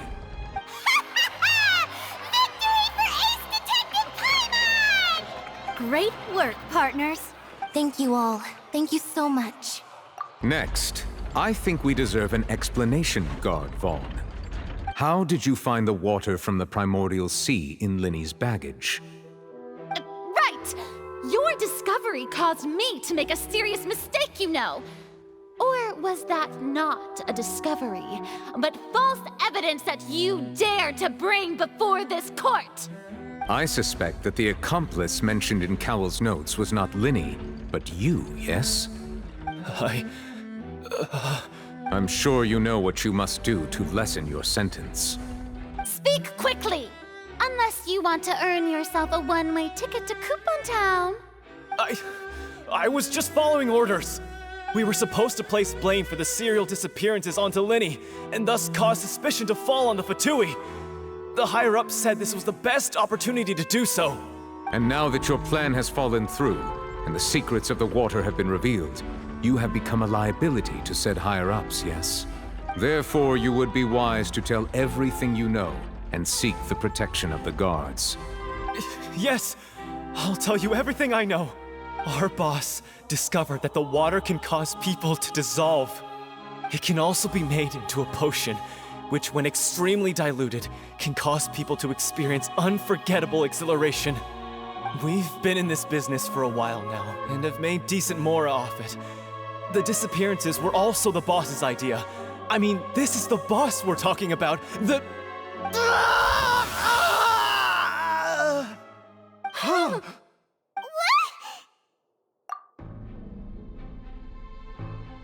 And now he can no longer talk.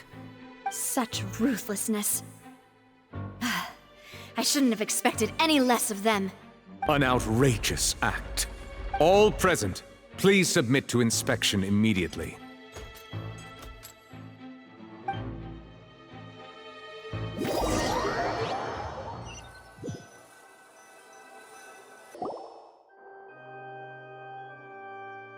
So, we're just going back now?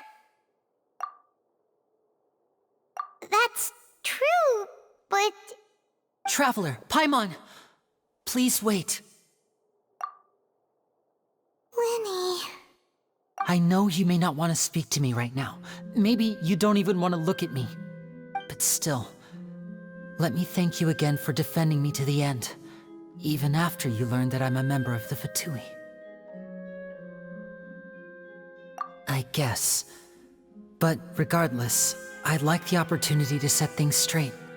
I didn't approach you with any ulterior motives or ill intent. I've spoken to you as myself, just plain Linny this entire time.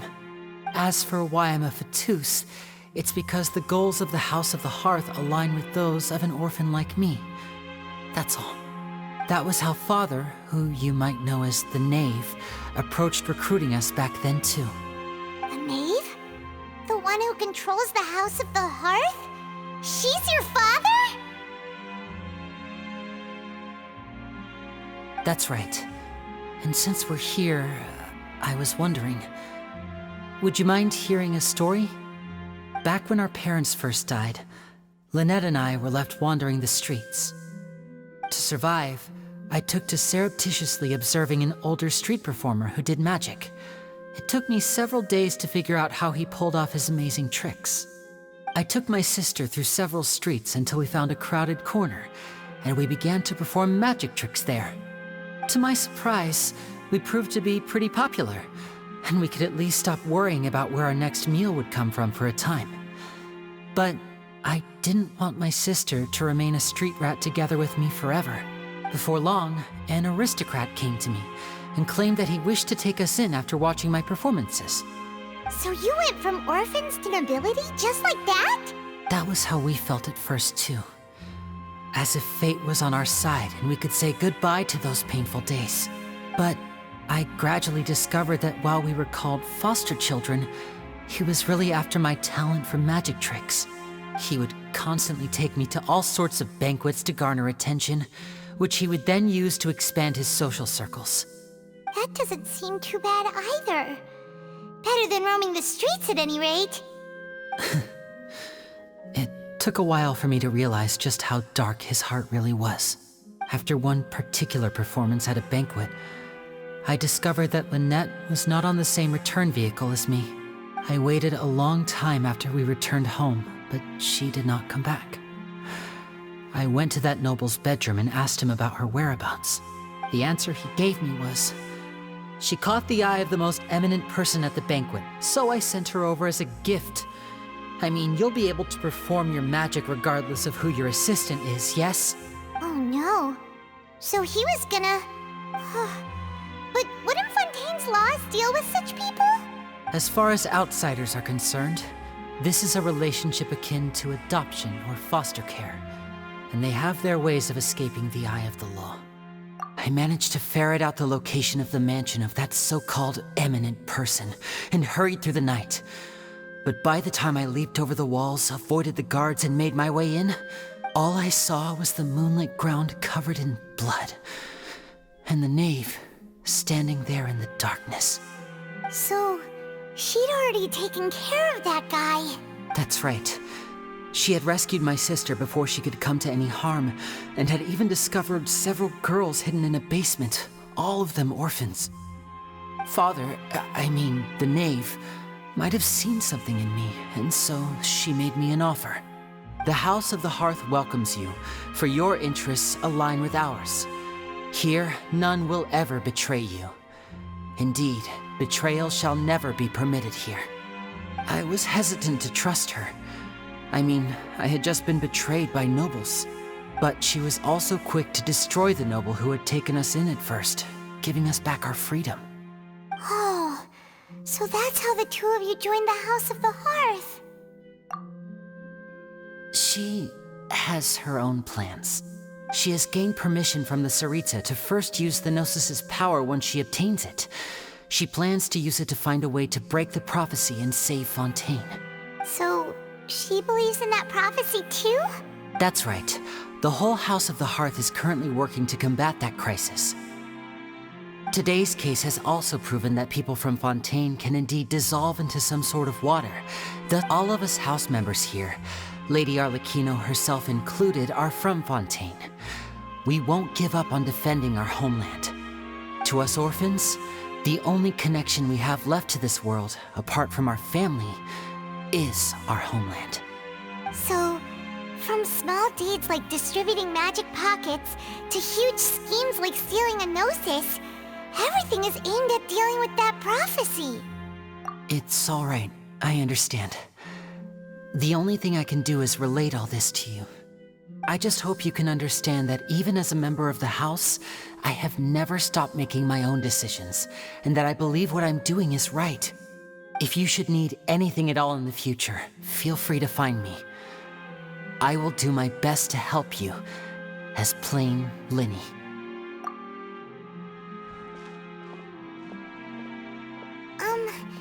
Bye, Linny!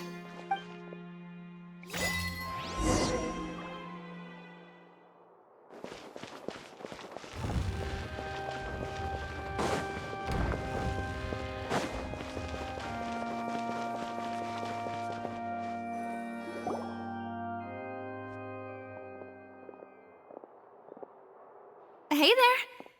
What was with the disappearing act you pulled right as the trial ended? Were you looking for us, Navia? Well, this whole thing isn't exactly over, is it? I do feel that we're getting closer to solving the serial disappearances case, though. Don't you think so, too? Huh? What's wrong, my dear partner? Besides, are you sure we're the ones who can crack a case that's been cold for decades now? And given that there's new evidence from the trial, there should be a trail of breadcrumbs for the Hydro Archon's people to follow now, right? Ah. I see. Well, I won't lie. I'm a little shocked to hear that from you.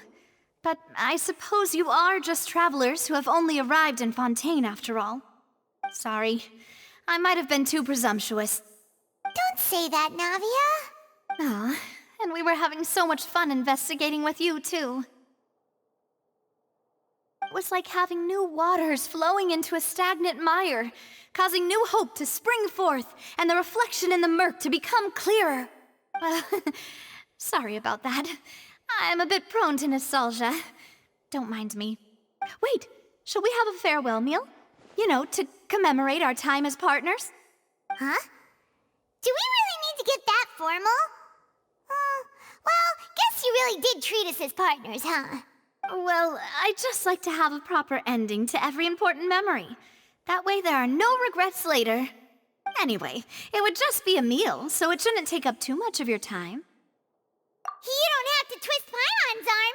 If Boss Navi is treating, count Paimon in!